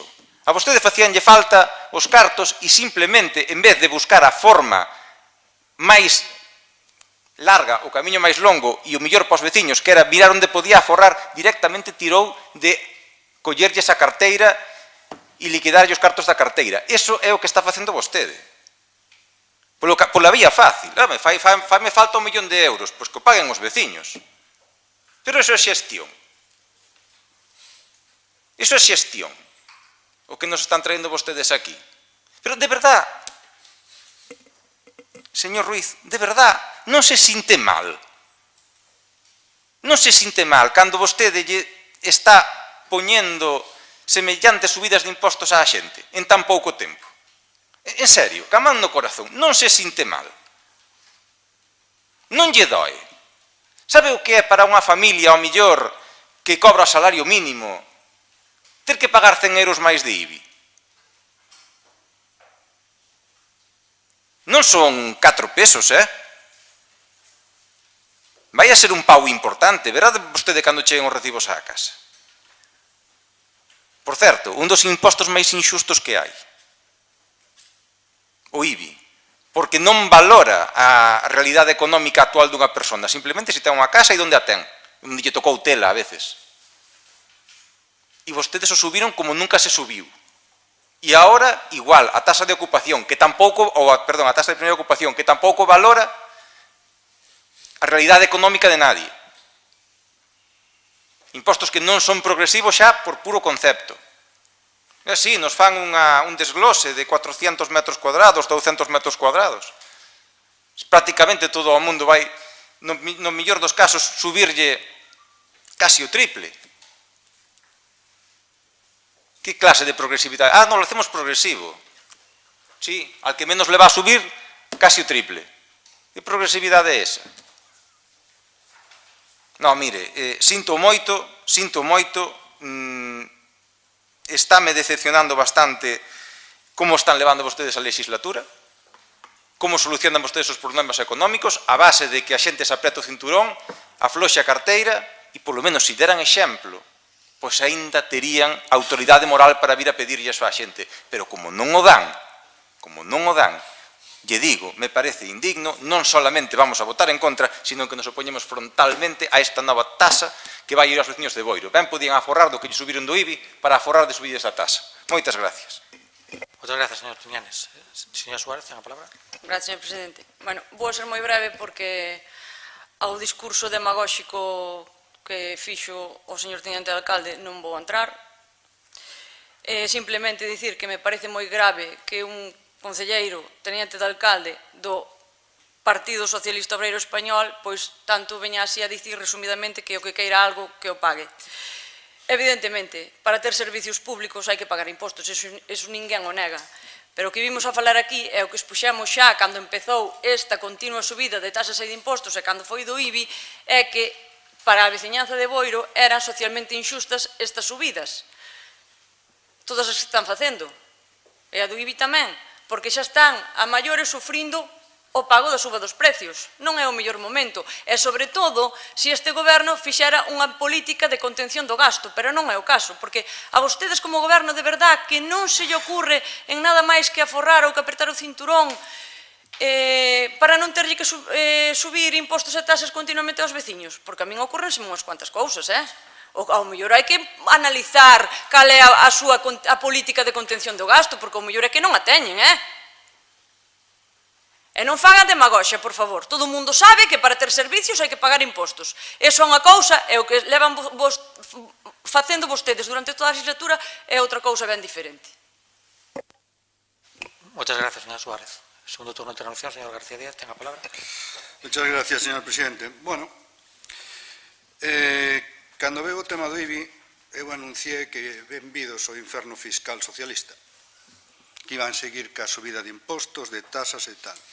O señor teniente alcalde xa acaba de anunciarnos con su eufemismo habitual actualización de tasas e impuestos. O primeiro turno de intervención pode pollerlle a grabación e aí o ten. Fala de que modifica a ordenanza no feito imponible. Pois sí, feito imponible, decía antes a ordenanza no artigo 2, apartado 2, non estarán suxeitas a esta taxa as obras de mero ornato, conservación e reparación que se realicen no interior das vivendas. No que vostede nos presenta, esa exención non está. Non sei se queren tamén cobrarlle ahora aos veciños o tema de cambiar un lavabo, porque xa mo creo todo, non? Tamén. Mire, como dixeron os compañeros, a subida son desproporcionadas, non, o seguinte, vostede xa aproveita para adornarse un pouco e pon viviendas unifamiliares ata 200 metros cuadrados, 50 euros, hasta 460 e máis de 480 euros, non? Antes eran todas 17,34 euros, é dicir, as primeiras as sube usted un 188%, as segundas un 246% e as terceras un 361%. Pero, bueno, eu, lendo a ordenanza, digo, bueno, 50, 60, 80, por que sube 20 euros de 400 a máis de 400? O sea, si tiene 402 euros o 420 es por desgasto de suela, ¿no? del técnico que vaya a visitar, porque non tiene mucho sentido. Bueno, galpóns e pequenas construcións, la sube usted un 107%, e as naves industriales, un 796%.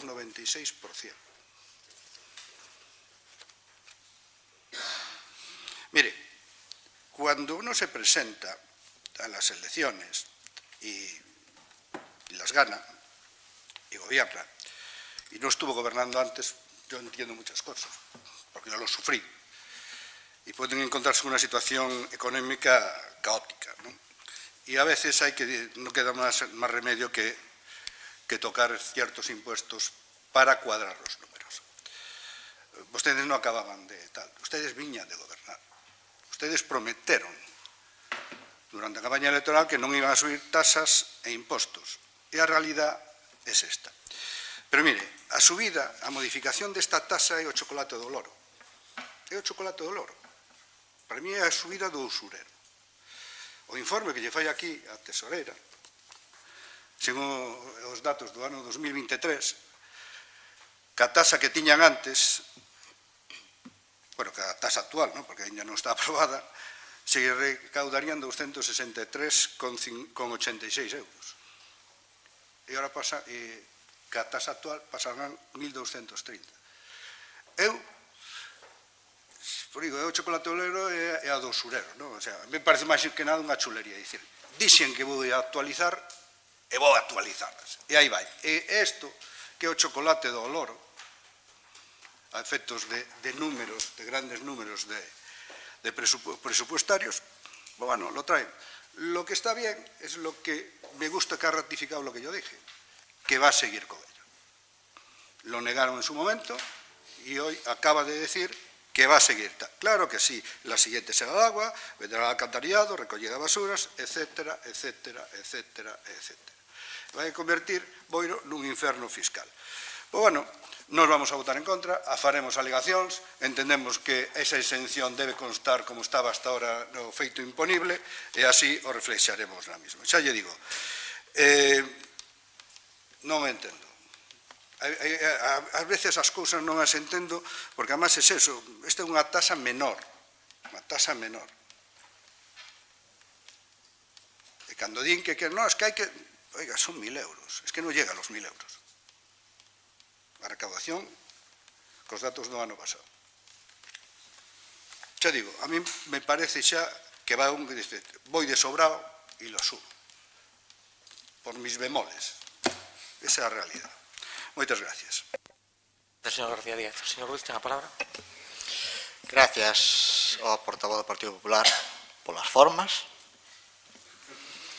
Gracias polas formas, primeiro, e segundo, por dar datos a que efectivamente reflicten os informes económicos que esta tasa vai a repercutir en toda a veciñanza de Boiro en máis ou menos 1.000 euros ao ano para todos os veciños de Boiro. É a subida. É a subida, vale? Os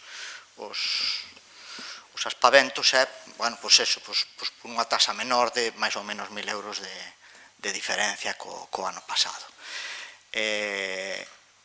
Bueno, por comentar un pouco a última intervención dos compañeros que lle precederon, non me acusen a min de demagóxico, non me acusen, non teñen máis que volver vostedes a ver a súa actuación no punto do SAF e agora en este, e, bueno, que me acusen a min de demagóxico, bueno, confío, fago sempre e fago agora unha vez máis na intelixencia dos veciños de Boiro. Confío unha vez máis na intelixencia dos veciños de Boiro. Todo se paga con impostos. Todo se paga con impostos. E vir aquí, nun punto, a decir que hai que municipalizar porque as traballadoras estarían mellor e vir no seguinte a decir que non se cobren os impostos, eso é demagoxia. Eso é demagoxia. Eso é demagoxia. Os veciños de Boiro elegiron este goberno para que leva rendas deste concello, para que preste os servicios da mellor maneira posible e os maiores servicios posibles. E aí estamos traballando. Durante os 5 anos que levamos de goberno, sufriron todos os veciños, nós tamén, evidentemente, datos como os que antes dou o meu compañeiro, unha subida da aportación do SAF do 500%. E temos que prestar servicios. E imos a prestar servicios. E se eso nos costa as súas palabras, que nos costa as súas palabras, pero imos de prestar aos veciños de Boiro os servicios, para eso nos elixiron e para eso nos puxeron aquí. Moitas gracias, señor Ruiz. Pasamos á votación deste punto número 6 do orden do día. Votos a favor. 9 votos a favor. Votos en contra. Pois 8 votos en contra. Abstencións 0. Queda aprobado este punto número 6 do orden do día. Pasamos ao punto número 7 do orden do día e o expediente 5682/2024, moción do BNG relativa á reivindicación do día 25 de novembro e a necesidade de impulsar compromisos económicos e orzamentarios para garantir a atención á violencia machista. Primer turno de intervención. Sí, ten a palabra, señora Silva. Bueno, boas tardes, señor presidente. Aproveito tamén a miña palabra de intervención para dar a benvida á nova concelleira e ao novo concelleiro. Nada, poño en contexto a nosa moción, a moción que trae hoxe aquí o Bloque Nacionalista Galego para a reivindicación do día 25, que, como todas e todos saben, o vindeiro día 25 conmemórase o Día Internacional para a Eliminación da Violencia contra a muller. Este tipo de actos tentan visibilizar a violencia que sofren as mulleres e as nenas a nivel mundial e traballar un pouco na súa prevención e erradicación, a ser posible. Pretende implicar a todos os países do mundo para que desenvolva políticas e erradiquen a violencia que sofren as mulleres e as nenas, así como paralelamente ofrecer apoio e xerar conciencia sobre a estigmatización que avergoñan e sofren as vítimas. A violencia machista é un problema real. Por moito que moitos partidos de dereita, de extrema dereita, fagan discursos bastante patéticos, ao meu modo de ver, e ofensivos en moitos casos, non deixa para solapar estes argumentos, só intentan desviar a atención da auténtica lacra que está matando e estigmatizando mulleres que son vítimas da violencia machista no noso país. Deso quero falar, no noso país, aquí en Galicia, dende o 2023 na estadística, xa se contan máis de 70 mulleres asasinadas. En este 2024 tivemos o terrible honor de ter que sair ás rúas para protestar e visibilizar 3 mortes fatíricas de 3 mulleres, unha delas incluso con violencia vicaria asociada. Todas elas, evidentemente, vítimas desta lacra que é a violencia machista. Estes datos amosan que en Galicia, exponencialmente, estes últimos anos, estáse, desgraciadamente, subindo a alza, medraron un 7% as agresións ás mulleres, ás nenas, deste tipo de violencia, que non deixa de ser unha violencia machista. Repito moitas veces a palabra machista porque hai a determinados grupos sociais e políticos que lles asusta falar desa palabra, pero non deixa de ser violencia machista. Estes datos amosan un segundo análisis que é o delito que está silenciado, que está tolerado baixo da sociedade, que en moitas ocasións a nosa sociedade deixou como problemas de parella, cousas que se levaban na casa e ao final acababan nunha desgracia, pero non, isto é un problema de Estado, e sabémolo todos. É un delito público e é de oficio. Polo tanto, o panorama actual non é nada alentador. Conforme mostran as estadísticas deste último ano, xa teñen contabilizados en Galicia 1.400 orden de afastamento, 7.795 casos activos no sistema de seguimento integral de casos de violencia de xénero, o sistema Biogen, e máis de 900 casos de delitos sexuais coñecidos contra mulleres e nenas, coñecidos, que moitos deles, como todos sabemos, non chegan a ser nin siquiera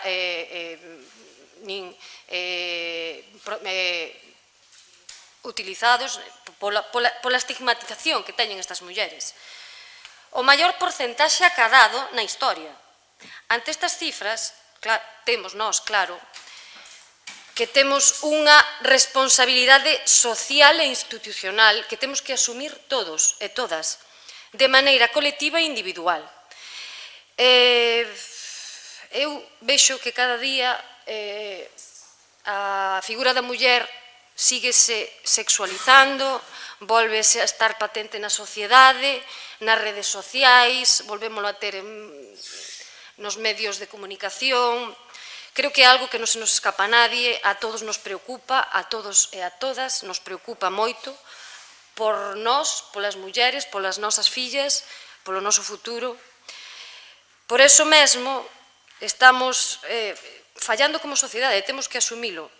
E aínda que Galicia conta cunha lei pioneira, a Lei 11 de 2007, do 25 de xullo, para a prevención e o tratamento integral contra a violencia de xénero, con esta lei pretendíase dotar de poderes públicos á sociedade galega dun instrumento para prever, tratar e erradicar a violencia de xénero, a fin de proseguir unha verdadeira realización do principio de igualdade, que é o que se pretendía nesta lei. Polo tanto, está de manifesto que se estes datos son ou sea, se estes datos que temos son reais, esta lei non se está cumplindo por completo ou está fallando en algúns puntos.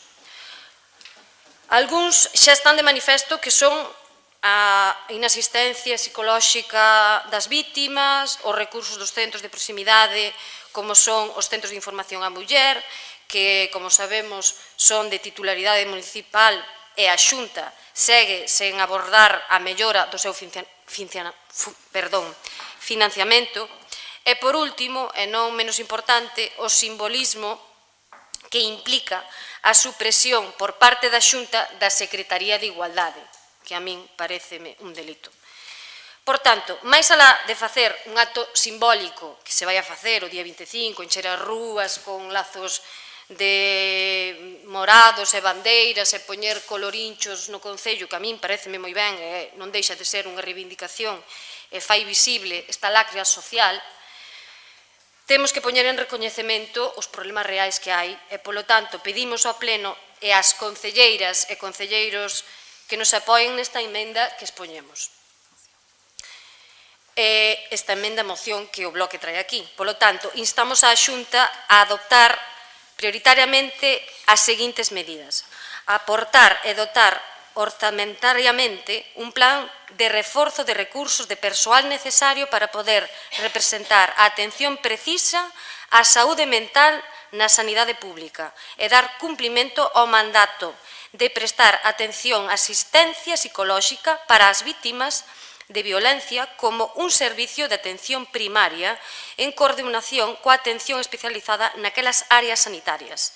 Este plan debería contar cunha partida singularizada e orzada nos próximos orzamentos do Goberno galego. E incluiría a colaboración co Colexio de Psicoloxía de Galicia nunha proposta de ampliación dos programas xa existentes. Segundo, impulsar un novo marco de regulamento e orzamento, ir incrementando a súa contribución para que os centros de información á muller, co obxectivo de reforzar e ampliar a rede galega do CIM, facendo especial énfase na creación destes centros naqueles concellos e comarcas nos que non exista ou están sobrecargados, impulsar a fixación de ratios mínimos de personal para favorecer a contratación á xornada completa como mínimo de todo o persoal que sexa obrigatorio para a acreditación do CIM. E terceiro, retificar a súa decisión de privatizar os futuros centros de crise de 24 horas de atención ás mulleres vítimas de violencia sexual para garantir unha prestación deste servicio ao sistema público de saúde con cadros de persoal suficientes para garantir a atención presencial directamente ao cargo da Administración Pública, así como a acelerar a súa proposta en marcha en nestes áreas sanitarias. Gracias. Espero que con estas palabras vos convencera e votedes a favor deste decreto. Moitas gracias. Gracias, señora Silva. Sí, tenga a palabra, señor Ruiz. Sí, primeiro turno, nos imos votar a favor. Estamos de acordo con que é moi difícil atender ás víctimas de violencia machista se non se conta cos medios e co persoal necesario e que estes medios e este persoal teñen que estar financiados, se non é imposible. E estamos de acordo tamén con unha parte que propón esta moción do Bloque Nacionalista Galego en que depende que servicios, igual tiñan que estar incluídos no Servicio Galego de Saúde. Estamos de acordo e, polo tanto, imos votar a favor. Muchas gracias, señor Ruiz. Segundo turno de intervención. Señor Tenías, tenga a palabra. Nada, simplemente anunciar o voto favorable, como non podía ser de outro xeito. É unha lacra que cada ano leva a vida por diante de moitas mulleres e nenos, como decía a compañeira, e, bueno, calquera cousa que fagamos, calquera instancia que se plantexe que vaya máis alá únicamente da cuestión meramente estética, sino de fondo calado, como decían, con financiamento, con cartos, para que evidentemente haxa políticas realmente eficaces para evitar que unha soa muller máis teña que perecer a mans da violencia machista. Nada, anunciar o noso voto a favor. Gracias. Sí. No. Tenga a palabra. Moitas veces. Bueno, tempos aqueles en que neste pleno un día como hoxe se consensuaba unha declaración institucional, non? Entre os distintos grupos. Creo que usted viviu algunhas, señor Ruiz. Eu viví no goberno que formaba parte, estaba usted na oposición, que estando na oposición co señor Deira, e parece que eso xa quedou no outro lado. Estas cousas se usan para a confrontación política. Non entendo, sinceramente. Eu teño a moción que me enviou o partido, igual que esa, xérica para haber presentado. Nos vamos a votar en contra porque, bueno, hai carga política no tema. Cando entendemos que hoxe o que se debía facer era unha declaración institucional supoño que a vostedes lles mandarían a súa, porque lle mandan a tal, que normalmente o que se facía antes, usted o sabe, era entre todas consensuar unha declaración institucional neste día e deixar os trastos guardados no armario. Bueno, o 25 de novembro celebra-se o Día Internacional para a Eliminación da Violencia contra a Muller, un día de reflexión e sensibilización para expresar o rexeitamento máis profundo a todo tipo de violencia contra as mulleres. A violencia de xénero, como manifestación extrema da desigualdade, é un problema público e social de primeira magnitude, xa que representa un ataque ao dereito á vida, á integridade física, á liberdade e á non discriminación. Todos eles valores irrenunciables que proclama a nosa Constitución e o noso Estatuto. Por iso, todos os poderes públicos temos o deber de aportar as medidas necesarias para facer reais e efectivos eses dereitos. É un obxectivo prioritario de gobernos e administracións acadar a eliminación de todas as formas de violencia que aínda hoxe afectan as mulleres. Para elo, é preciso a implicación e a concienciación da cidadanía, porque a violencia de xénero é un problema de todas e de todos, e, polo tanto, entre todas e todos, debemos tentar derribar cos muros de silencio que aínda rodean. Apelamos á tolerancia cero cos maltratadores para poñer fin a esta repudiable lacra e, xunto con toda a cidadanía, colaborar na construción dunha Galicia máis solidaria, máis equilibrada e sen discriminación. Este era o argumento da miña moción, que é o que estou lendo. Eu solicitaba o acordo, era o seguinte: instar ao Concello de Boiro a mellorar a capacidade de detención temperá de todos os tipos de violencia contra as mulleres e os menores desde todos os recursos municipais e en coordinación coa Policía Municipal e os servicios sociais e sanitarios, facilitar na medida do posible a formación do persoal municipal, en especial daqueles que teñen atención ao público para detectar os posibles casos de violencia de xénero encuberta, desenvolver campañas divulgativas e preventivas de xeito continuado contra todas as formas de violencia de xénero, con especial incidencia as dirixidas á poboación infantil e adolescente, en coordinación coa comunidade educativa. Promover a través dos centros municipais para a mocidade accións dirixidas a este colectivo para a promoción de igualdade e a prevención da violencia de xénero, impulsar as mesas locais de coordinación interinstitucional contra a violencia de xénero e en colaboración coa Xunta de Galicia e a Delegación do Goberno como instrumentos para optimizar a cooperación de todas as institucións e entidades implicadas na loita contra a violencia de xénero. Instar ao Goberno de España a renovar o Pacto de Estado contra a violencia de xénero que leva conxelado desde o ano 2022 coa incorporación de medidas específicas contra a violencia vicaria e a violencia digital, revisar os erros do sistema Biogen a hora de valorar os riscos das víctimas de violencia de xénero, promulgar unha lei contra a trata de persoas comprometida no Pacto de Estado.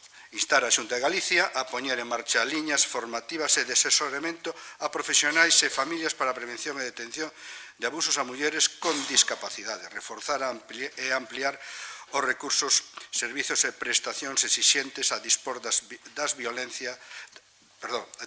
vítimas de violencia de xénero, como atención psicolóxica, a asistencia xurídica gratuita, as axudas directas periódicas, solucións habitacionais e axudas para a súa inserción laboral, con fin de que logren unha plena independencia. Poñen en marcha o Plan Integral de Actuación para a renovación e impulso dos CIN de Galicia, con fin de impulsar a súa actividade, a optimizar este recurso e adaptalo á evolución das dinámicas sociais ás necesidades de funcionamento, fomentar a rede galega de entidades locais contra a violencia de xénero. Creo que era unha moción sin carga política prácticamente nula, era o que nos entendíamos que debía ser unha moción do día 25 de novembro. Pero, bueno, non me presentei, porque xa lle digo, usted estaba cando se facían... Non estaba? Bueno, pois tuve a mala suerte de que non coincidera vostede. Na súa moción falan, na segunda páxina, finalmente falan de que despois da supresión da Secretaría Xeral de Igualdade de rebaixar o seu rango institucional, o Goberno da Xunta avanza na priorización dos nosos recursos aos que obriga o marco estatal, etc. Mire, a Xunta redobrou os esforzos en materia de igualdade nesta nova etapa. Galicia volve ser pioneira ao ser a única comunidade en toda España en contar con 2 áreas especializadas en cada ámbito. Por un lado, a Dirección Xeral de Promoción da Igualdade para seguir dando pasos cara a unha Galicia máis diversa, máis igualitaria e máis plural. E por outro, a Dirección Xeral de Loita contra a Violencia de Xénero, que permite atender mellor a todas as vítimas e, sobre todo, traballar na prevención de episodios e escenarios. Pero, mire, o compromiso do Goberno galego na erradicación da violencia contra as mulleres é firme. Proba disto é que en Galicia contamos coa Lei de Prevención e Tratamento Integral da Violencia de Xénero e coa nova Lei de Igualdade de Galicia. Sen embargo, este compromiso vai máis alá do ámbito normativo. Por iso, os orzamentos dedicados a este eido sitúanse este ano nos 27 millóns de euros e no vindeiro ano 2025 superan os 28 millóns de euros, un 3,8% máis. A loita contra a violencia de xénero tamén irá acompañada dun reforzo das políticas de igualdade, por iso no vindeiro ano destinaremos máis de 28 millóns de euros á promoción de igualdade. En total, máis de 56 millóns de euros adicados neste eido. Un incremento que permitirá non só mantener os recursos, servizos e prestacións que xa temos a dispor das víctimas, senón tamén reforzalos e ampliálos para atallar esta lacra, como as axudas directas e periódicas ás vítimas de violencia de xénero, que ofrece a Xunta en exclusiva, as axudas para darlle solución habitacional, as axudas para a súa inserción laboral para que logren unha plena independencia do seu agresor, as axudas de asistencia psicolóxica de xeito integral e a asistencia xurídica gratuita. Este apoio incondicional do Goberno galego a todas as mulleres que sofren violencia de xénero maniféstase tamén coa creación dos 5 centros de crise 24 horas que estarán situados nos complexos sanitarios de Santiago, Ferrol, Lugo, Ourense e Vigo. Uns centros que ofrecerán servizos de atención psicolóxica, xurídica e social, darán apoio e asistencia ás vítimas, familiares e persoas do seu entorno. Incluirán información telefónica e presencial as 24 horas ao día durante todo o ano. Uns centros que contarán cun protocolo de funcionamento elaborado e confeccionado pola Xunta de Galicia, que tamén vai supervisar, controlar e resolver as incidencias que existan nos centros de crise. Porque o Executivo Central non foi capaz de elaborar un protocolo de actuación común para todas as comunidades autónomas, nin achegou o financiamento necesario para o seu mantemento. Aquí leva unha carga política, vou na quitar. Non podemos esquecer o importe labor, pero bueno, xa non a digo, Non podemos esquecer o importe labor que levan a cabo os centros de formación de información á muller CIM nos concellos galegos. Uns recursos municipais fundamentais para o acompañamento das mulleres, a promoción de igualdade nos concellos galegos, a atención de víctimas de violencia de xénero e o acompañamento ás persoas LGBTI. Na actualidade existen en todo o territorio galego 84 CIM que dan servizo a 200 concellos e proporcionase unha atención integral e de proximidade a máis de 16.700 persoas cada ano. É importante indicar que a Xunta porá en marcha en 2025 o Plan Integral de Actuación para a Renovación e Impulso dos CIM de Galicia, para impulsar a actividade dos CIM, optimizar este recurso e adaptalo á evolución das dinámicas sociais e ás necesidades de funcionamento. Para iso, incrementarase o apoio económico actual da Xunta para estes centros nun 30,6%, superando 6,5 millóns de euros. O Goberno galego, que regula estes centros a través do decreto 130/2016 do 15 de setembro, é consciente da prioridade do traballo das profesionais do CIM, por iso en 2024 destinou máis de 5 millóns de euros para o pago do persoal, a formación das profesionais, accións de promoción de igualdade e prevención da violencia de xénero e para obras de mellora das instalacións. Desde a Xunta de Galicia somos moi conscientes do papel prioritario do CIM e por iso seguiremos ampliando o seu apoio co obxectivo de mellorar as condicións laborais das profesionais e a atención que se ofrece desde cada un dos centros.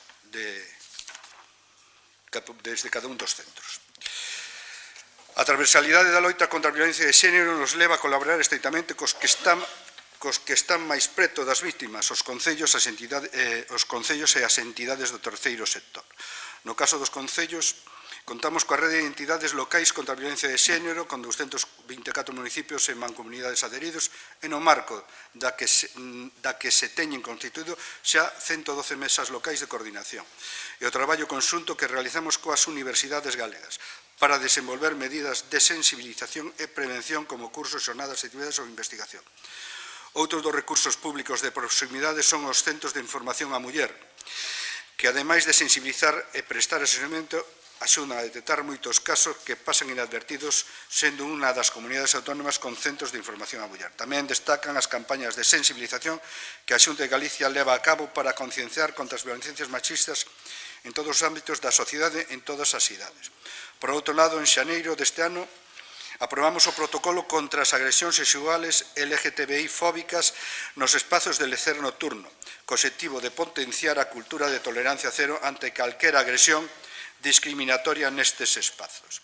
No ámbito educativo destacan, xunto con outras 18 actividades, as accións que desenvolvemos con Plan Proxecta, Donas de Sí, unhas actividades para a promoción de igualdade e prevención da violencia de xénero e violencia sexual nos centros de primaria e infantil.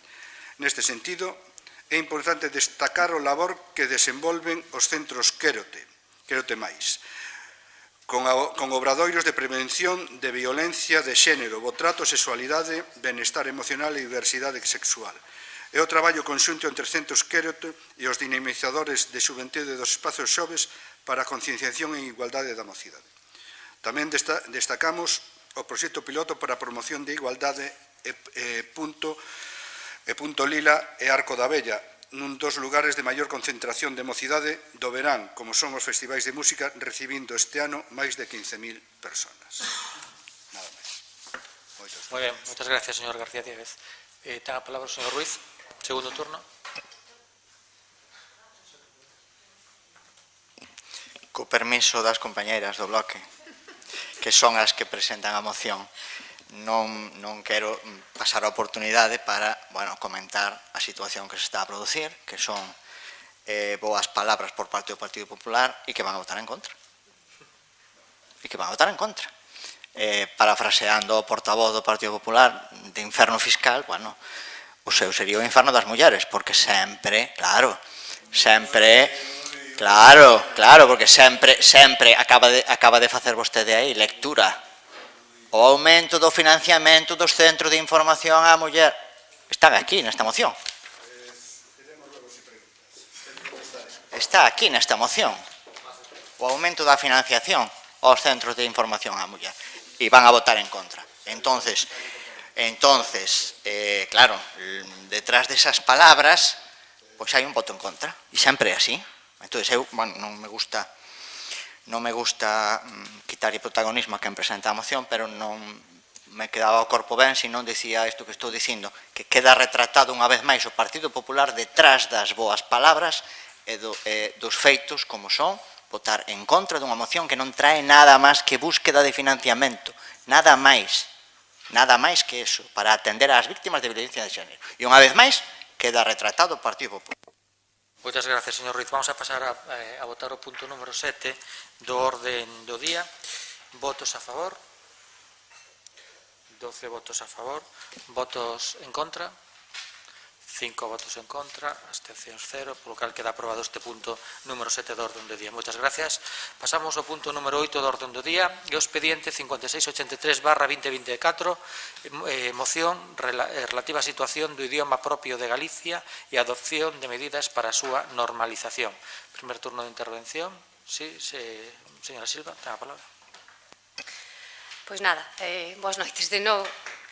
Vou a darlle un pouco de contexto a esta moción, a ver se esta non ten ese peso tan finamente político e chegamos a un consenso. Porque eu penso que isto sí que é transversal. Creo. Vou facer unha pequena radiografía de como é a situación da lingua neste momento en Galicia. En palabras do presidente da Mesa da Normalización Lingüística, non son palabras miñas, é unha situación de emerxencia e calificouna de desastre. O uso da lingua galega caeu en mínimos históricos e así o reflexa o Instituto Galego de Estadística, que pertence á Xunta de Galicia, xa para que non caiba en ningunha dúbida. Bueno, pois a consecuencia lóxica da exclusión do galego na maior parte dos ámbitos educativos, por suposto, na vida social, son os motivos destas cifras catastróficas. En concreto, este Instituto Galego de Estadística certifica que xa son máis os cidadáns que residen en Galicia que falan sempre en castelán, que son un 29,66% frente a un 24,37% que falan galego de forma continuada. Eu creo que temos que reflexionar todos. E o máis sangrante, e o que máis preocupa, e o que máis nos debería de preocupar a todos, é que a franxa de nenos de entre 5 e 14 anos non sabe falar pouco ou nada, un 34,44% en galego. É moi triste, pero esta realidade está se dando. E é o Instituto Galego de Estadística, que, insisto, pertence á Xunta de Galicia, quen sacou os datos. A defensa da lingua ten que pasar porque o galego sexa unha lingua vincular. Modificar as leis do Poder Xudicial para garantizar que os procedementos poidan levarse a cabo en galego, eliminar os obstáculos das actividades en galego nos medios de comunicación e garantir o uso da toponimia oficial, apoiar o apoio aos medios de comunicación para promover e motivar e incrementar o uso do galego nas poblacións máis vulnerables como son os nenos e a xuventude, como hai anos, non sei se recordades, na Televisión de Galicia había o Xaverein Club, que, bueno, motivaba os nenos a falar en galego. Todas estas pequenas actuacións foron quedando no olvido, foronse deixando, foronse solapando, baixo o criterio de viñeron os cornos do bilingüismo, que o galego vai a matar o castelán, eu na miña vida tal podo creer, porque eu penso que todos os que estamos aquí, que somos de Boiro, que nos criamos nas dúas linguas, sin ningún tipo de problema, e ningún de nós ten ningún problema en falar ninguna das dúas linguas, creo eu. É a miña opinión personal. Modificar as leis é fundamental, está claro. Dino os expertos, non o di o Bloque Nacionalista Galego. Apoiar aos medios, como vin dinto, a Televisión de Galicia está nun momento fatídico, parte tamén é problema de lingua, non vou entrar nese debate porque entón xa teríamos outra historia a que darlle forma. Este é o resultado práctico das políticas lingüísticas destes últimos anos da Xunta de Galicia. Así como o ven dicindo a Unión Europea e o mesmo a Comisión dos Dereitos Humanos, a ONU, emitiu un informe desfavorable do uso da lingua galega que vive na educación, na xusticia e na administración. O sea, dende a Unión Europea están nos dando un toque dicíndonos, señores, vostedes teñen un problema grave ca súa lingua. A lingua é un dereito de todos, é patrimonio interno, temos que protexelo. Non podemos permitir que a lingua sexa só de uso folclórico cando nos resulta de ocio e resulta nos afable e non resulta nada ofensivo ter que pelexar porque se fale ou non nas escolas. Está claro que hai que mollarse e temos que pelexar, porque se o galego está en crise, que non ten que defender somos os galegos. Polo tanto, neste Concello tamén hai sinais que eu digo de maneira construtiva, que hai sinais que aínda están en castelán, por defecto a páxina web do Concello sae directamente en castelán cando por defecto debería de salir en galego e ter a opción de entrar en castelán, ou incluso vou dicir máis, podía ter a opción de entrar en inglés, que me parece perfecto. Pero o lóxico é que a lingua institucional que os veciños teñen máis presente sea sempre o galego. Estes pequenos feitos que se perciben como cambios moi pequenos e a veces pouco lóxicos, son feitos moi importantes, que ao final é o apego e o coidado da nosa lingua. Polo tanto, máis alá dos vestimentos e das roupas tradicionais que poñemos o día das letras galegas ou apoiamos aos símbolos ou todos temos ese sentimento representativo de Rosalía, pois mollémonos e apoiemos esta moción que traemos de novo, que terá as súas críticas, evidentemente, pero nós, o Bloque Nacionalista Galego, pedimos e instamos á Xunta en reafirmarse na defensa da lingua galega como patrimonio colectivo e incalculable, de incalculable valor, no seu dereito inalienable a ser coñecida e usada pola población en calquera circunstancia, lugar, sen discriminación de ningún tipo. O Concello revisará a súa actuación en materia lingüística e adaptará ao previsto legalmente tendo en conta a súa condición de lingua propia de Galicia. Estatuto de Autonomía, artigo 5, vale? É o establecido nos preceptos aprobados por unanimidade das forzas políticas na Lei de Normalización Lingüística do 1983. E Plano Xeral da Normalización da Lingua no 2004.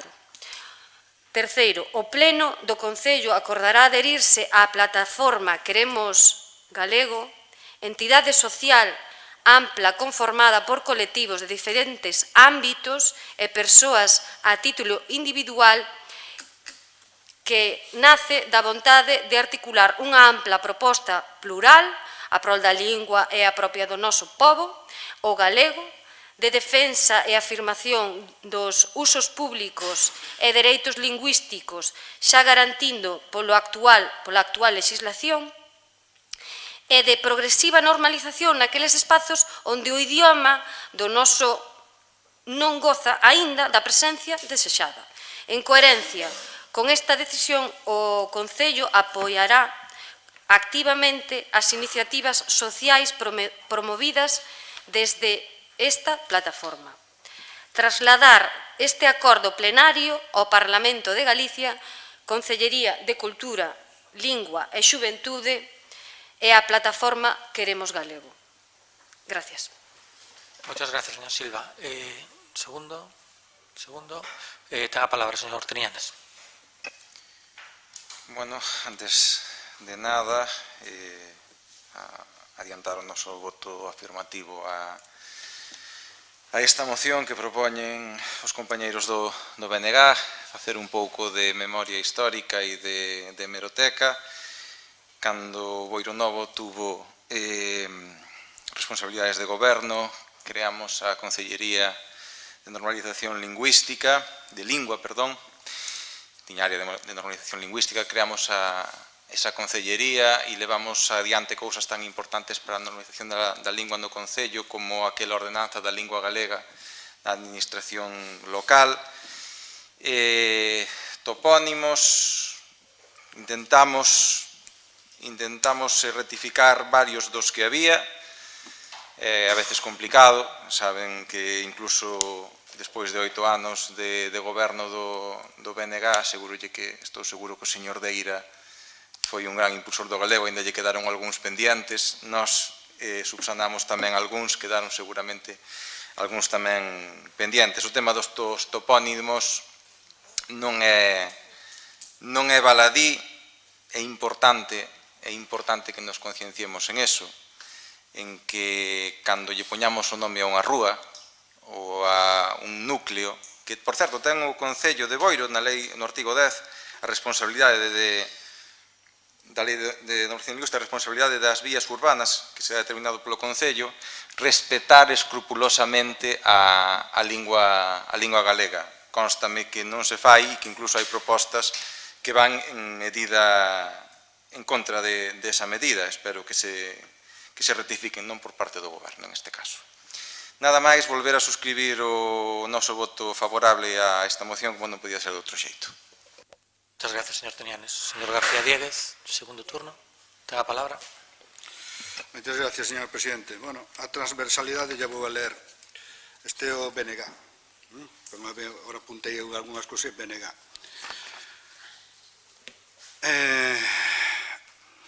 A situación crítica que está a atravesar a nosa lingua, esta situación que podemos cualificar de emerxencia é a consecuencia dunha política lingüística discriminatoria e excluinte aplicada nos últimos 15 anos de goberno do Partido Popular na Xunta de Galicia. Menos mal que transversal. Pois mire, sí, vamos votar en contra. Mira, isto débese a que a moción realice afirmacións, como dixen antes, tales como a política lingüística discriminatoria e excluinte aplicada nos últimos 15 anos de goberno do Partido Popular na Xunta de Galicia. Asemade, compre deixar moi claro que os galegos e as galegas xa falaron e escolleron o modelo de cordialidade do Partido Popular frente ao modelo de confrontación do BNG ca lingua. Tamén indicar que as normas ás que se fai alusión a Lei de Normalización Lingüística e Plan Xeral de Normalización da Lingua Galega foron aprobadas con gobernos do Partido Popular. Ambas as dúas por unanimidade, mais o BNG non apoiou ata o último momento, en 2004, o Plan Xeral que agora toma como referencia fixo a última hora e por presión social. Vostede fala de patrimonio de todos, sí, pero para uns o usan como arma arroxadiza contra os outros. Pois, cando fale de patrimonio de todos, reflexione e mire se o patrimonio é unha arma.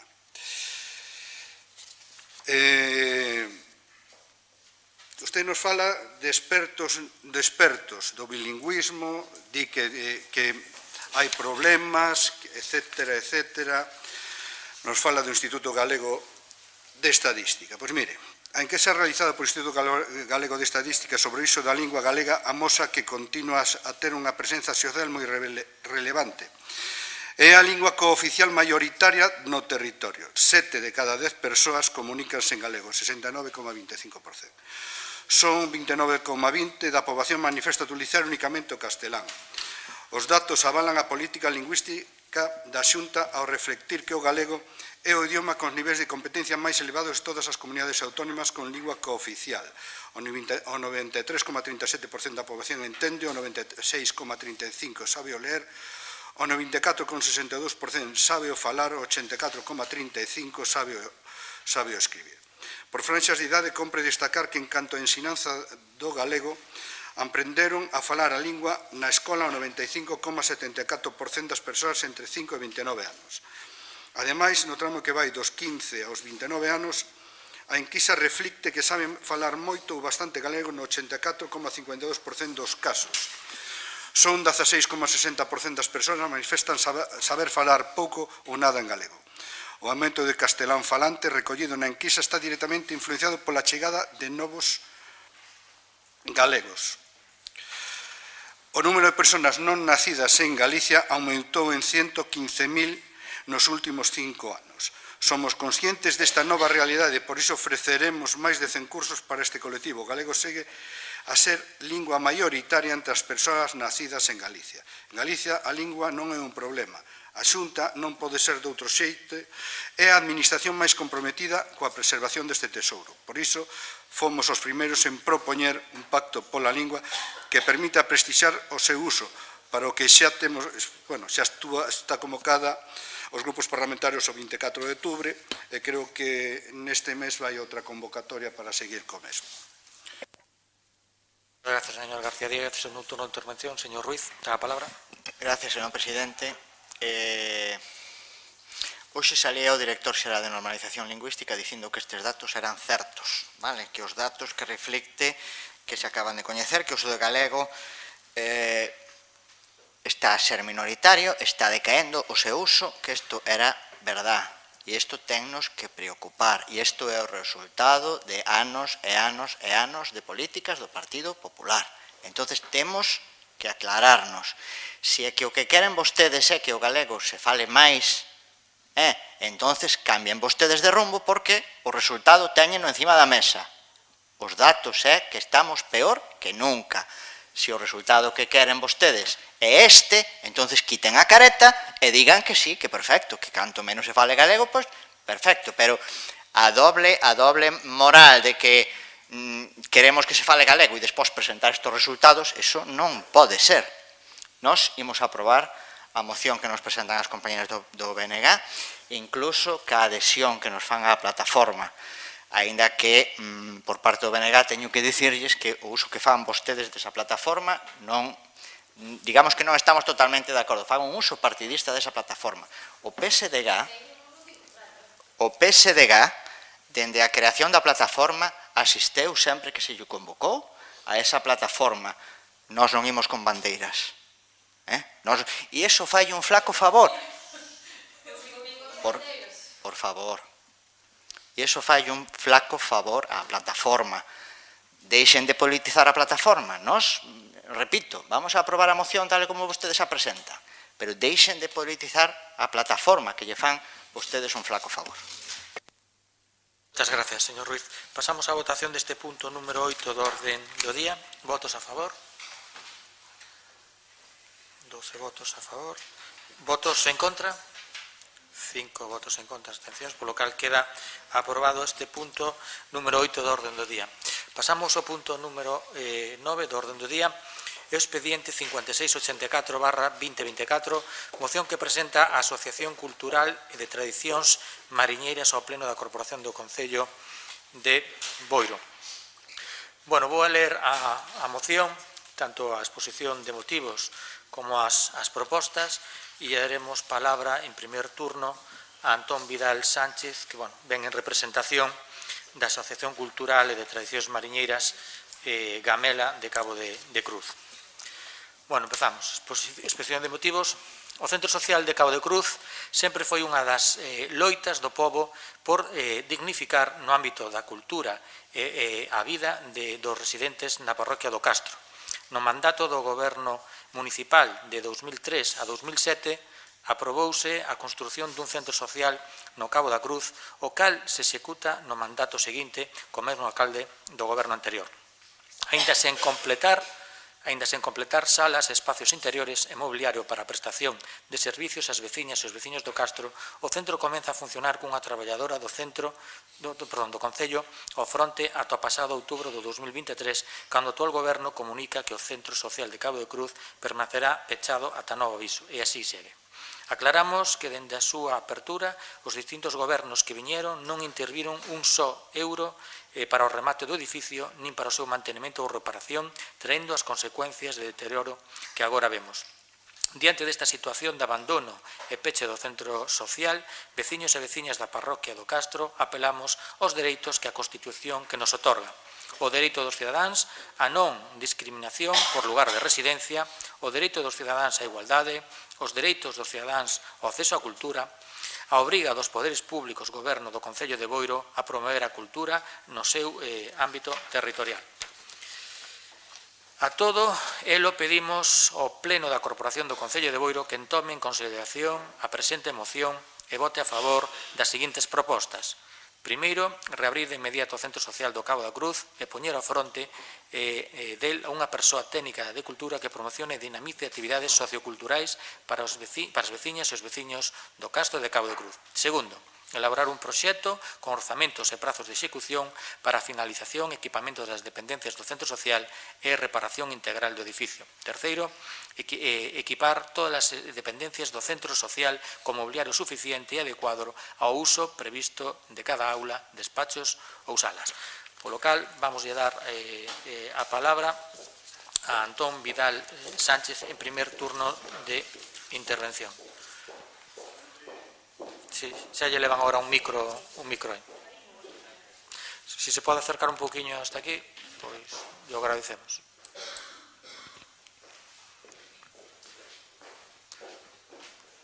Ten a palabra, cando queira.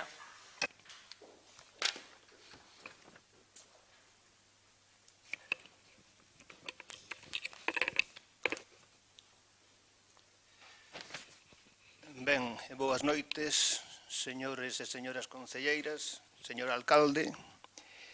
Vamos a ver. A Asociación Cultural de Tradicións Mariñeiras non lle quedou outra que presentar esta moción dado o peche do Centro Social de Cabo de Cruz. Dende logo, debo transmitir, por outra banda, o malestar e incluso o cabreo de bastante xente do pobo de Cabo de Cruz. E explicarei un pouco de onde ven este cabreo e como chegamos á situación de hoxe.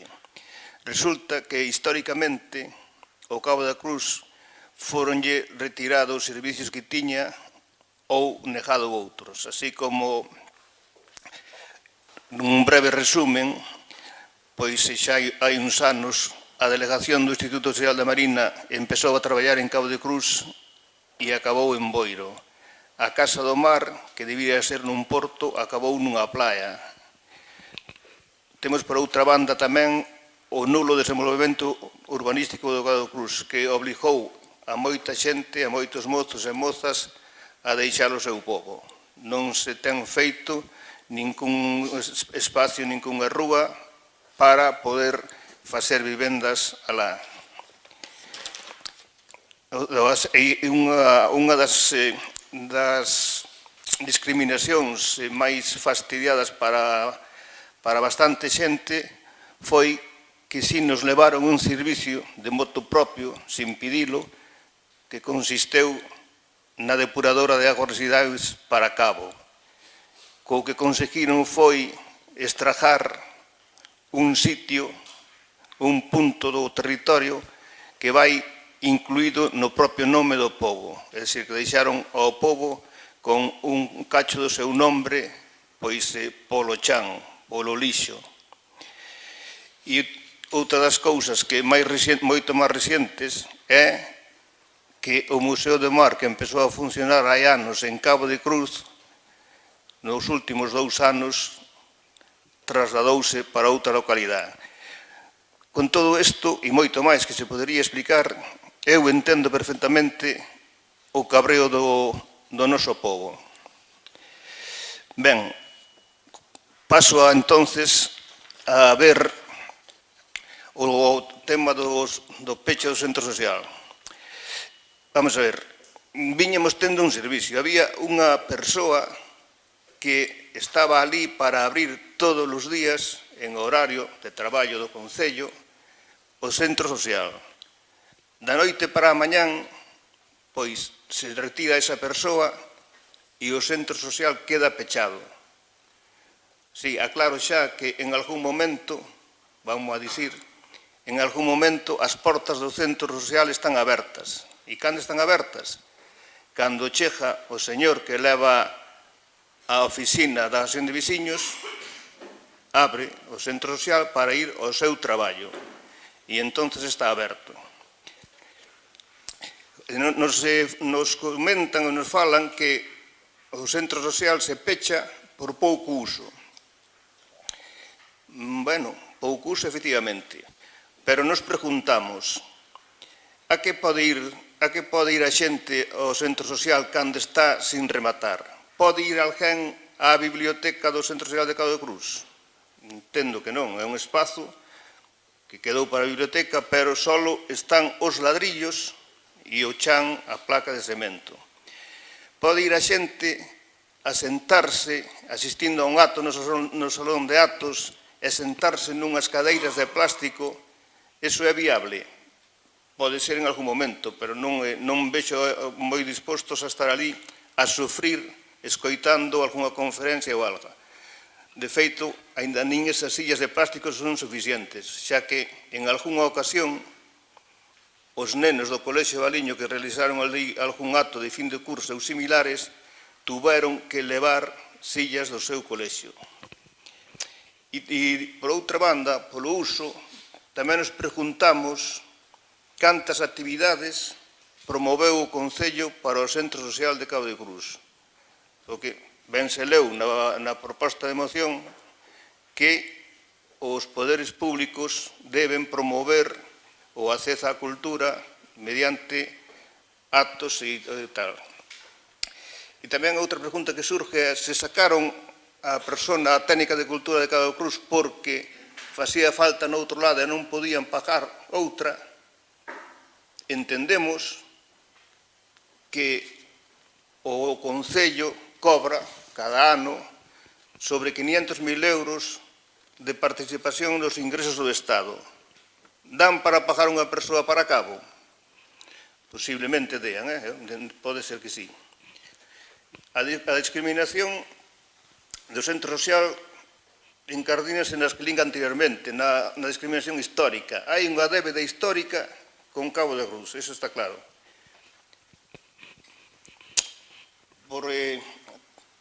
Despois, falando con algunha xente, pois estralla que cando hai eleccións e votamos por un candidato en concreto, entendemos que ese candidato se chega á alcaldía vai a gobernar para todos. Entendíamos, para todos, sin sacar direitos a ninguén.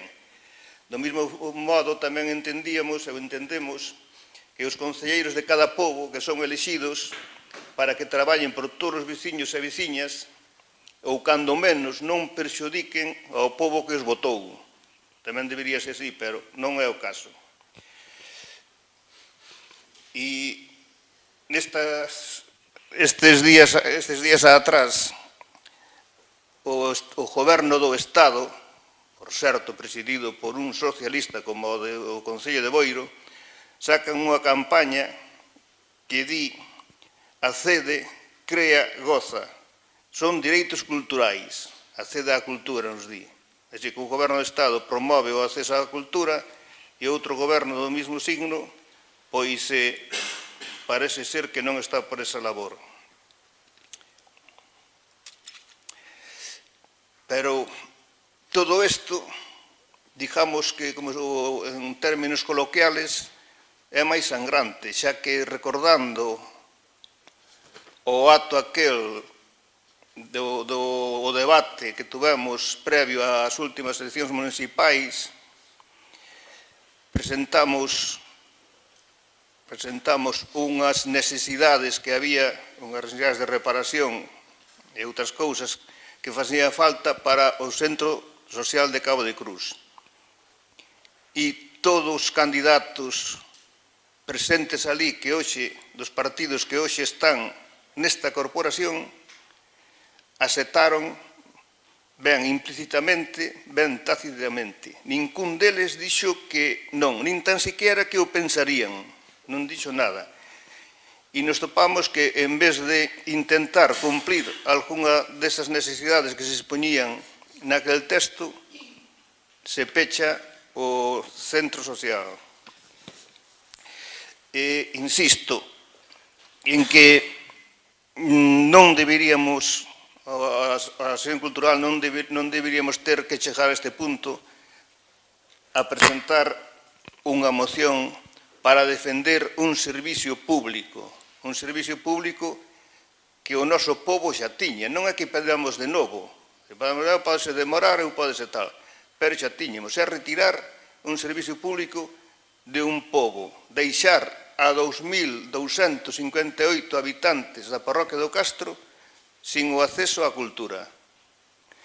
De momento, estamos vendo que, a xente, non doulle razón en certa medida, pero tampouco animo a ninguén a enfadarse máis, para nada. Pero sí que hai moito malestar con eso e con outras cousas que hoxe non é momento para debatir, pero así as outras cousas. Moitas grazas, señor Antón. Primer turno de intervención da corporación. Ten a palabra o señor Tiñanes.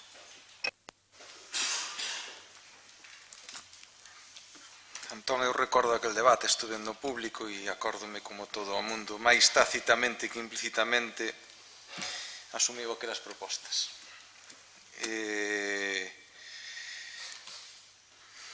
Eu entendo o cabreo dos veciños de Cabo de Cruz, non quero, en este punto do orden do día, non quero acalorar demasiado o debate, porque creo que é unha cousa que os veciños queren que se arranxe o máis rápido posible. Simplemente lle pido ao Partido Socialista que cumpla co que viña no seu programa electoral. Vostedes prometeran ese arranxo do Centro Social de Cabo de Cruz, prometeran outras cousas para Cabo de Cruz, a pasarela tamén que iba polo Porto, que tamén se falara en aquel debate. O certo é que o Centro de Cabo de Cruz, dende a súa deficiente construción, cas súas deficiencias, en vez de irse subsanando cos anos, foi indo a peor. Iso é un feito evidente. E pasa como con moitas cuestións públicas, que se deixa que se deterioren ata que chega a un punto en que directamente non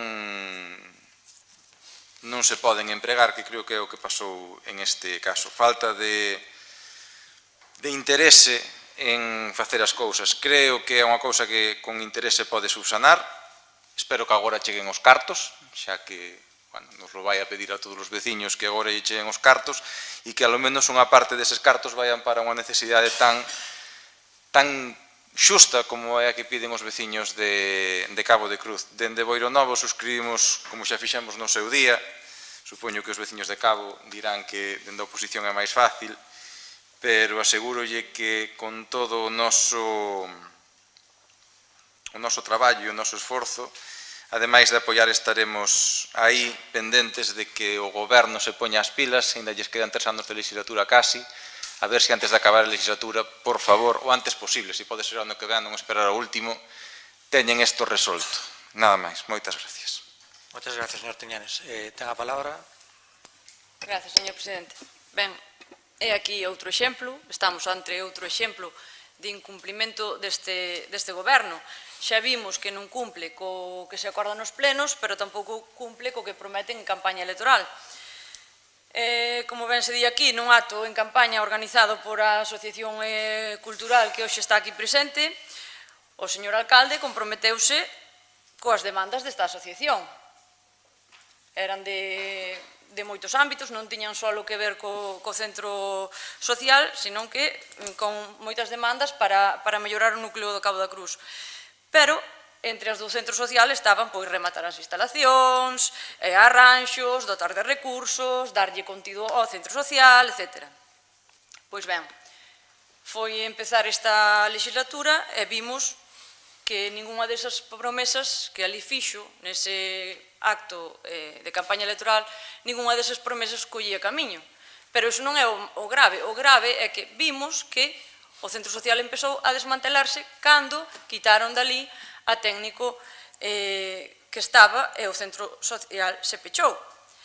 E ante isto, cando vimos que pasaba isto, dende o BNG, o que fixemos cando pasou isto, vai a facer agora un ano, porque recordo que preguntei no mes de decembro, fixo unha pregunta no pleno de por que se quitaba o persoal que dinamizaba o centro social de Cabo da Cruz. Contestáronme 3 meses despois, eso sí, contestáronme no mes de marzo, e a resposta a pregunta ao pleno. Quero leela para que todo o mundo vexa a contestación. Bo día. Achéganse respostas ás preguntas formuladas por vostede no pleno. En canto á súa pregunta sobre o centro social de Cabo de Cruz, indícaselle que a persoa que xestionaba o centro social e que pertence ao Departamento de Cultura foi reubicada a outro centro, debido á pouca actividade que se desenvolve neste centro. Non vou ler máis, porque a miña pregunta é: pouca actividade, a quen lle corresponde dotar aos centros sociais de actividades, de oferta cultural por todas as parroquias? O goberno é quen ten esa responsabilidade, é o goberno. É quen ten que promover as actividades, actos e todo o que sexa dinamizar o día a día, xa non só do Cabo da Cruz, senón de todos os núcleos de poboación que temos en Boiro, que todos están abandonados e todos están polo mesmo camiño. Evidentemente, nós, o BNG, imos votar a favor desta moción. Vostedes non me cabe dúbida de que tamén, para quedar ben, aínda que despois non o cumpran, porque como dixo o señor Treus ao inicio deste pleno, que aquí podemos aprobar, non sei se era vender a luna, comprar a luna ou ir á luna, non me quedei moi ben co exemplo, pero xa están dicindo vostedes que poden votar aquí, que se van a comprometer, pero que despois que van a facer o que lle dá a gana. Despois será pulpo ou calamar, nada máis. Moitas gracias, señora Suárez. Primer turno, sí, ten a palabra o señor Romero. Por favor. Boa noite a todos, dar benvida aos novos concelleiros que non tuve a ocasión de darlle a doulla agora. Por suposto, desde o noso partido, pois, vamos a votar a favor, como si nos comprometemos ese día, porque, bueno, nese momento, cando tuvemos ese acto antes da campaña, tocou a min asistir, porque, bueno, pedinlle a Fernando se me deixaba a min ser o portavoz, nese caso, do noso grupo, e comprometémonos en nome de Fernando, en nome de todo o grupo, por suposto, a ter en conta e levar a cabo todas as medidas, porque non eran para nada nin partidistas, nin desmesuradas, nin nada, non? Creemos que era algo necesario para o povo, do que nacín, do que me sinto orgulloso, e que confiábamos en que si tuéramos a sorte de ser nós os que estuéramos gobernando neste momento, pois íbamos a levar a cabo, por suposto, e se fora outro compañeiro do outro grupo, pois tamén contábamos con que se foran a levar a cabo, porque realmente son necesarias. Tomo en primeira persoa o que dixo do tema do nome de Cabo da Cruz, que nos foi un pouquiño arrebatado con esa depuradora, que se recordades que me comprometín en que se estábamos no goberno que iba a pelexar día tras día por quitala dai, se fora posible canto antes, porque eu nacín ali, eu xoguei ali, eu levei os meus primeiros golpes ali e crecín onde está ahora mismo esa depuradora, cando antes era outra cousa na que me sentía moi identificado. Recordo tamén, con esas palabras que dixo ora Antón, de que cando se vota un candidato se cree que se vota porque vai gobernar para todos, que non fora necesario, pois que para que Cabo de Cruz se tuera en conta, pois tuera que ter un alcalde que fuera nacido en Cabo de Cruz. Parece ser que ao mellor sí. Eu creo que non debería de ser, creo que seguro van a ter en conta estas reivindicacións porque son necesarias, porque non son desmesuradas, porque son, creo que, de obligado cumprimento que todas as parroquias, incluída o Cabo de Cruz, a Santa María do Castro, merece ter un centro social onde se dinamice a cultura, como están facendo eles, a verdad que dunha maneira excepcional, e animo a que tomen en consideración as palabras dos compañeros. Gracias. Gracias, señor Romero. Segundo turno de intervención. Perdón, Antón, ten vostede o segundo turno, se quere.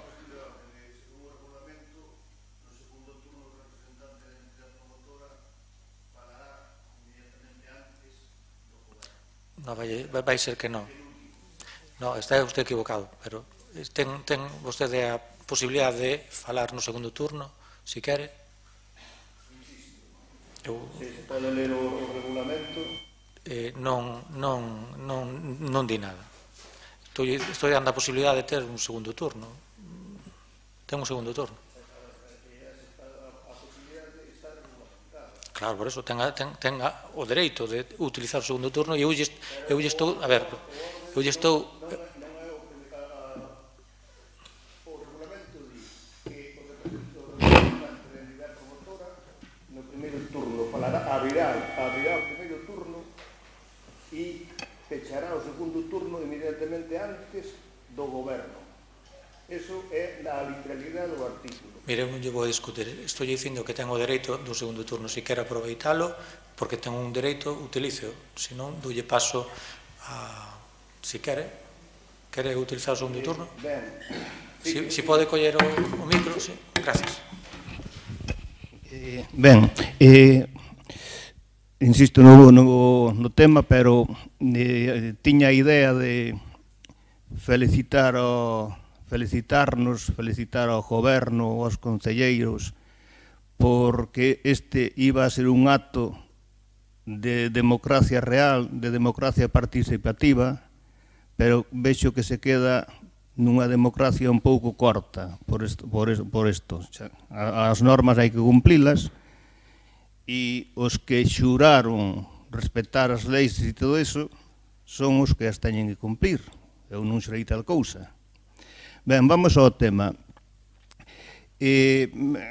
Bueno, pouco máis hai que dicir que o que dixen antes. O que sí teño que dicir tamén que nós estamos pedindo para Cabo, pero somos solidarios cas demais parroquias, cas demais localidades. nós non pediríamos que lle quitaran nada a ninguén para dárelo a nós. Se as demais localidades queren pedir, que pidan e que se lle conceda quen teña o poder de concedelo. Non para nada queremos quitarlle nada a ninguén. Ben, na propia moción vedes que os puntos siguen un orden. Hai o primeiro punto que sería de cumprimento inmediato, hai un segundo punto e un terceiro punto. Non pretendemos facer que se cumplan eses 3 puntos nun ano, nin en 2 tan siquiera.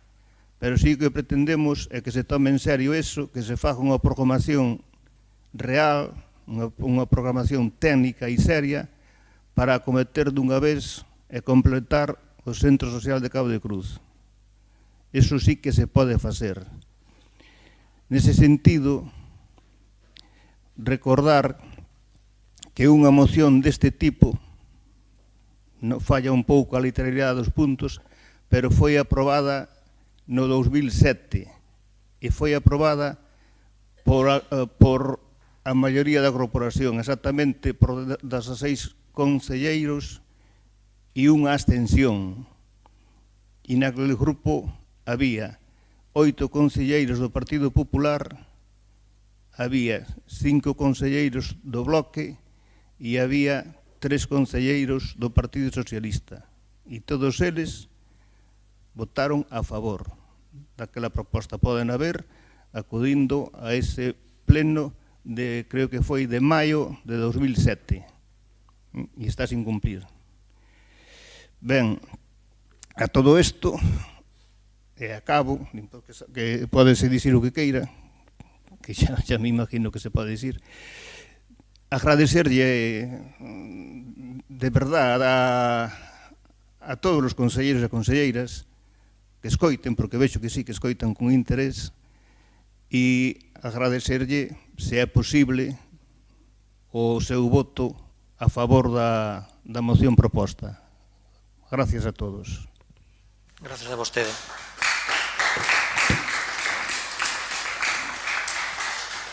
Muy bien, segundo turno de intervención. Ten a palabra o señor Triñanes. Sí, hai que ter bastante osadía para atrever a corrixir sobre o reglamento a quen redactou o reglamento. Hemeroteca do Concello de Boiro.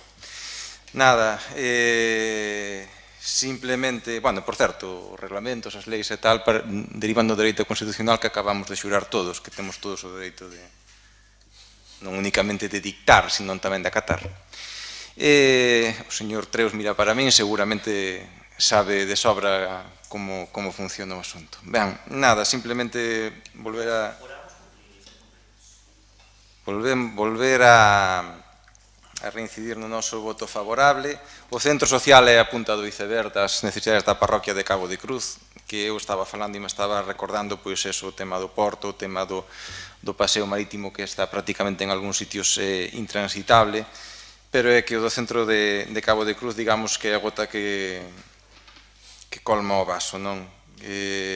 Póñanse as pilas, teñen maioría absoluta, non teñen excusa, vannos a pedir un esforzo aos cidadáns para que económicamente aportemos a este Concello. Non me cansarei de repetilo, que ese esforzo sirva para algo. Sirva para algo e se vexa, porque ata o momento levan un ano e eu, aparte de máis pintura e algún que outra chapucilla por aí adiante, non vexo nada. Entón, teñen a oportunidade de xustificar que realmente nos quitan os cartos para algo. Decía vostede demagoxia, perdone que lle diga, que pedíamos servicios e non decíamos impostos. Non, non. Non é eso, non é a demagoxia, só lle comento, non, usted sube os impostos e non vemos os servicios. A ver se é certo que os vemos. Entón, eu serei o primeiro aquí en reconocerlo e direi, home, agora por fin se ven. Espero que sea certo, a xente de Cabo de Cruz o merece e nada, reiterar outra vez o noso voto favorable. Moitas gracias. Moitas gracias, señor Triñanes. Tengo turno. Segundo turno. Bueno, moitas gracias. Meu compañero xa expuso sobre a moción da asociación, pero, bueno, hemos visto durante o transcurso desta moción un abuso máis de autoridade. O 19 de xulio de 2005 foi aprobado o Reglamento de Participación Cidadá do Concello de Boiro. No artículo 37 di: a persona designada pola asociación para intervenir no pleno abrirá o turno de palabra no punto que interveña e, ao igual que os membros da corporación, ten dereito ao segundo turno de palabra, co que pechará o debate inmediatamente antes do turno do Goberno. Pois, bueno, noraboa, señor Vidal. De nada, usted. Sí, ten a palabra María Otera. Moitas gracias, señor presidente. Moi boas noites a todos e a todas. Benvidos a Xurxo Triñanos e Vanessa Somoza.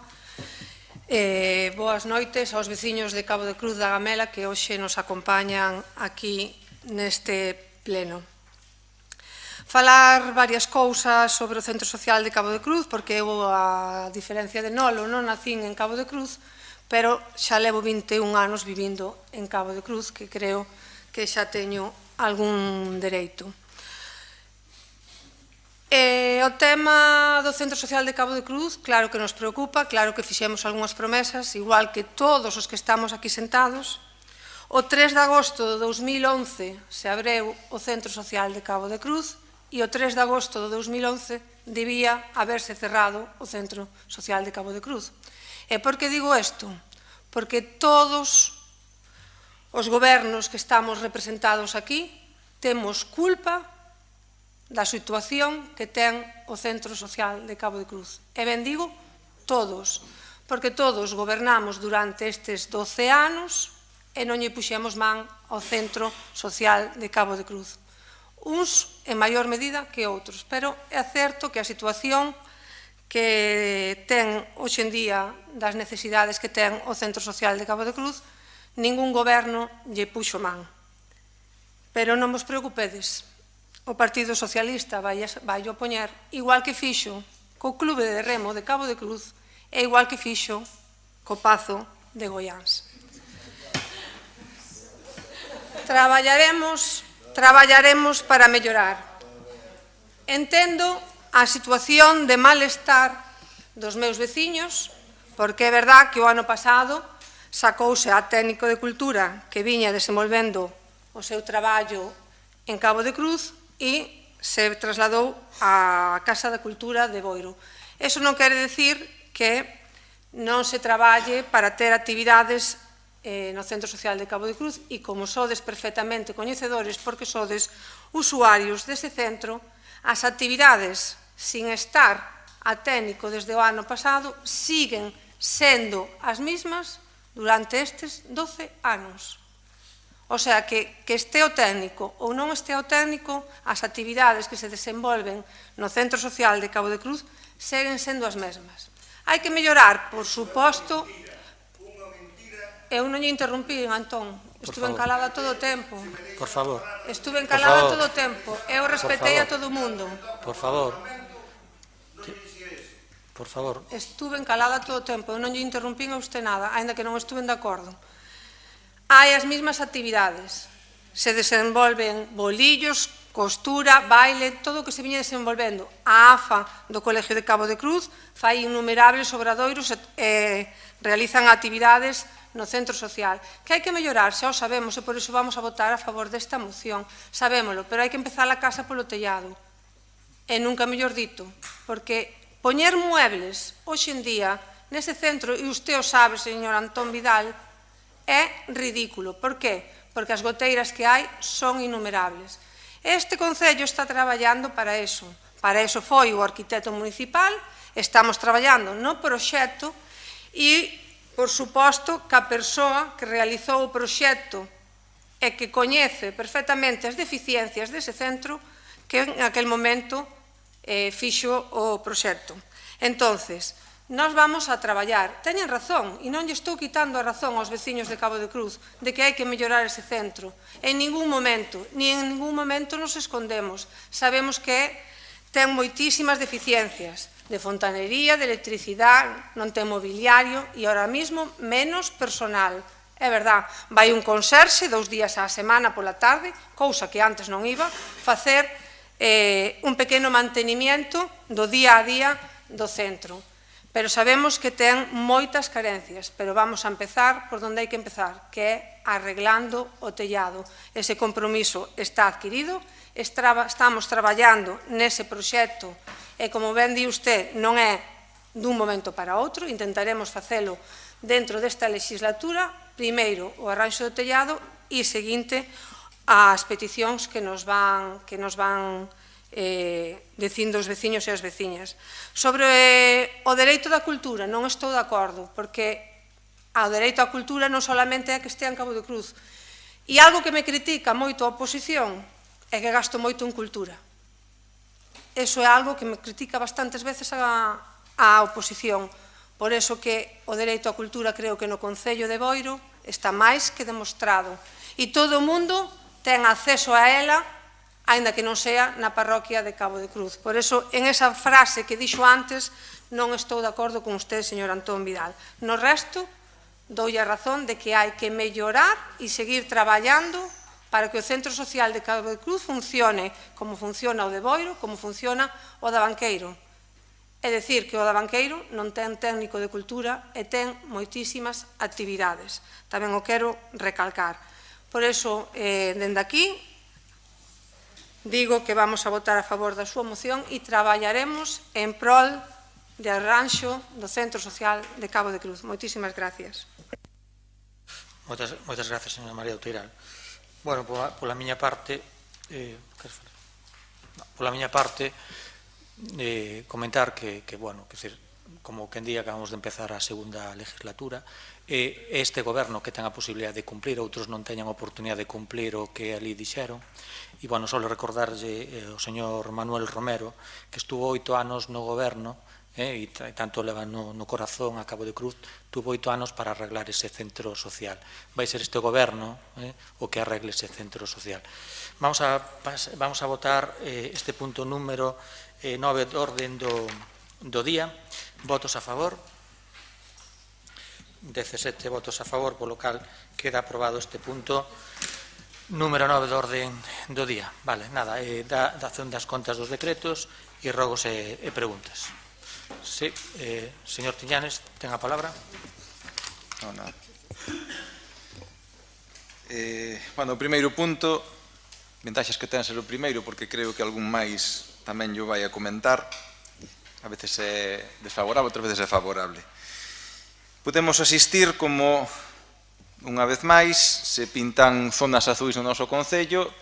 A xustificación nos seu momento, as do casco urbano, eran as que se pintaban, bueno, nas zonas comerciais para darlle fluidez que ten certo sentido, e quitando cuestións de fondo ata podemos coincidir en algo deso, non en todo. Pero é que agora vemos que se pintaron aí atrás son as zonas azuis que antes do centro de saúde, non sei que comercio hai aí. E xa me dirá vostede, e a miña pregunta, por que fan falta aí cando os usuarios que van a ese sitio moitas veces sabes cando entras, pero non sabes cando saes. E aseguro eu, por experiencia propia, e aparte, mire, para min, sabe que este ano, por experiencia propia, varias veces estuve ali máis de 2 horas. Entón, pois, e como a min ha de haber moita máis xente. Entón, oiga, modere un pouco, que hai sitios que non, creo que non deberían de estar. Eso, a miña pregunta é, por que se van a poñer aí e que duración van a ter aí? Espero que sea polo menos 2 horas, e aínda así se lle digo, me parece pouco. A ver se fan algún tipo de exención, algún tipo de xustificación, alguén que teña que botar máis tempo porque un sabe cando entra, pero non sabe cando sale. Ou directamente non as pinten, que sería o indicado, que aí non pintan nada. Punto número 2, unha cousa que me dixeron veciños da miña aldea, cando superon que viría hoxe a este pleno, na carretera, no tramo de carretera que vai do Bodión a Brión, que agora pasa por aí o camiño a Orixa, ademais, pasan bastantes viandantes, hai un tramo no que hai un pinar, no medio hai unha especie de curva e hai un pinar. de noite non se ve absolutamente nada, e a maiores hora hai dous baches bastante grandes no que son a pista. Entón, como primeira medida, se pudera poñer ali unha farola para que se vira a xente que vai pasando, pois estaría ben, porque xa houve algún tropezón e algún susto. E xa, se me arranxo as baches tamén, pois mejor que mejor. Me piden os veciños de Cespón, que creen que xa me din que vostedes están enterados, que fai falta unha marquesiña para unha das paradas de autobuses de aí dos Rapaces. Bueno, pois recordolle unha vez máis en este pleno. E despois, bueno, unha cuestión do paseo marítimo que xa me dixeron hai tempo, ali por onde están as colonias está levantado, xa tamén hai xente que tropezou, sí, como dúas especies de placas e cada vez a separación é maior. Digo eu que paso por aí bastante e xa algunha persona tropezou porque como non vayas atento é casi como un escalón. Se poden arranxalo, pois perfecto, e de paso boteño un ollo ao resto do paseo porque tamén hai algunha zona que tamén hai que arranxar. Clube de Piragüismo, vostede sabe que cando nós estábamos no goberno redactamos un proxecto para ampliar o hangar que tuvo que volver outra vez a licitación por a financiación. Gustaríame saber como, de momento, só lle pido, gustaríame saber como está eso. Había un pos e lle recordo que non sei se estamos aí a tempo, usted me dirá, a ver que teñen unha caducidade estas cousas.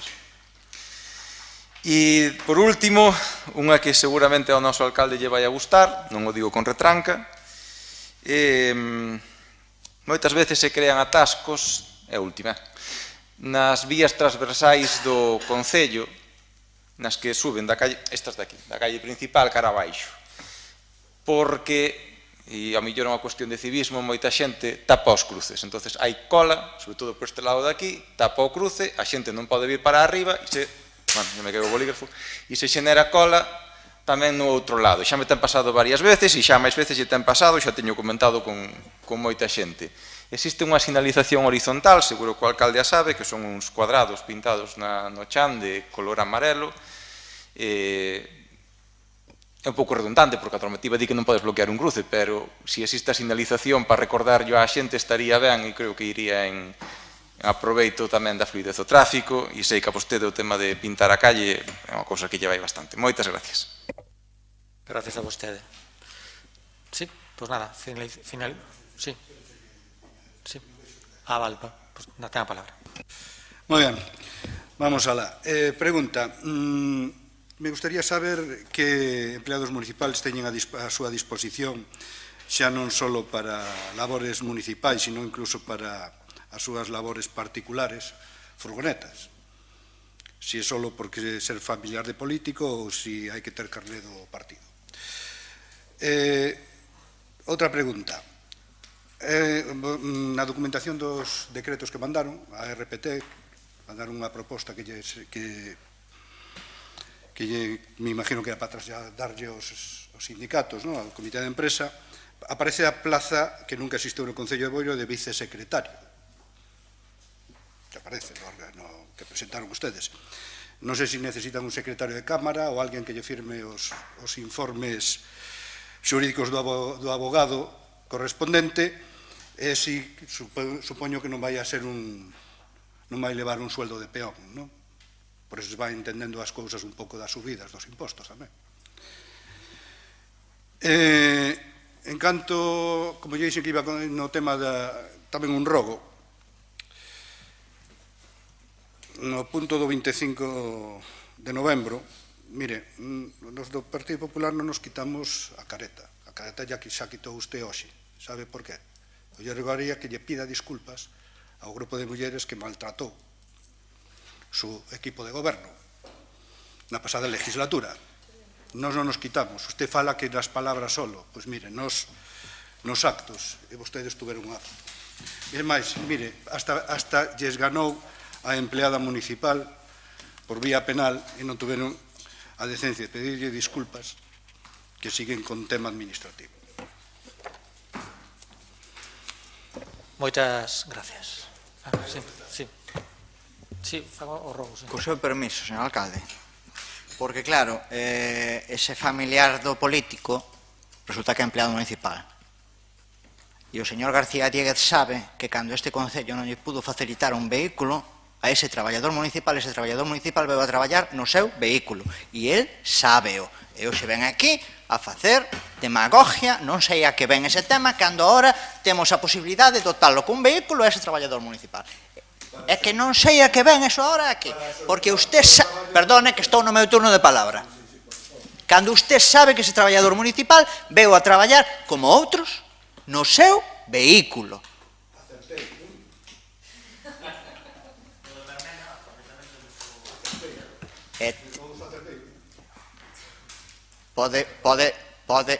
Mire, eu agradezolle a eses traballadores municipales que cando non podemos dotalos dos medios que necesitan para facer o seu traballo nos facilitan as cousas, eu agradezolle a todos eles que o fagan.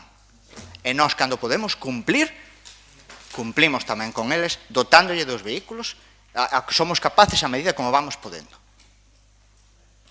Agradezolle a todos eles, a todos eles, os que son familiares e máis os que non.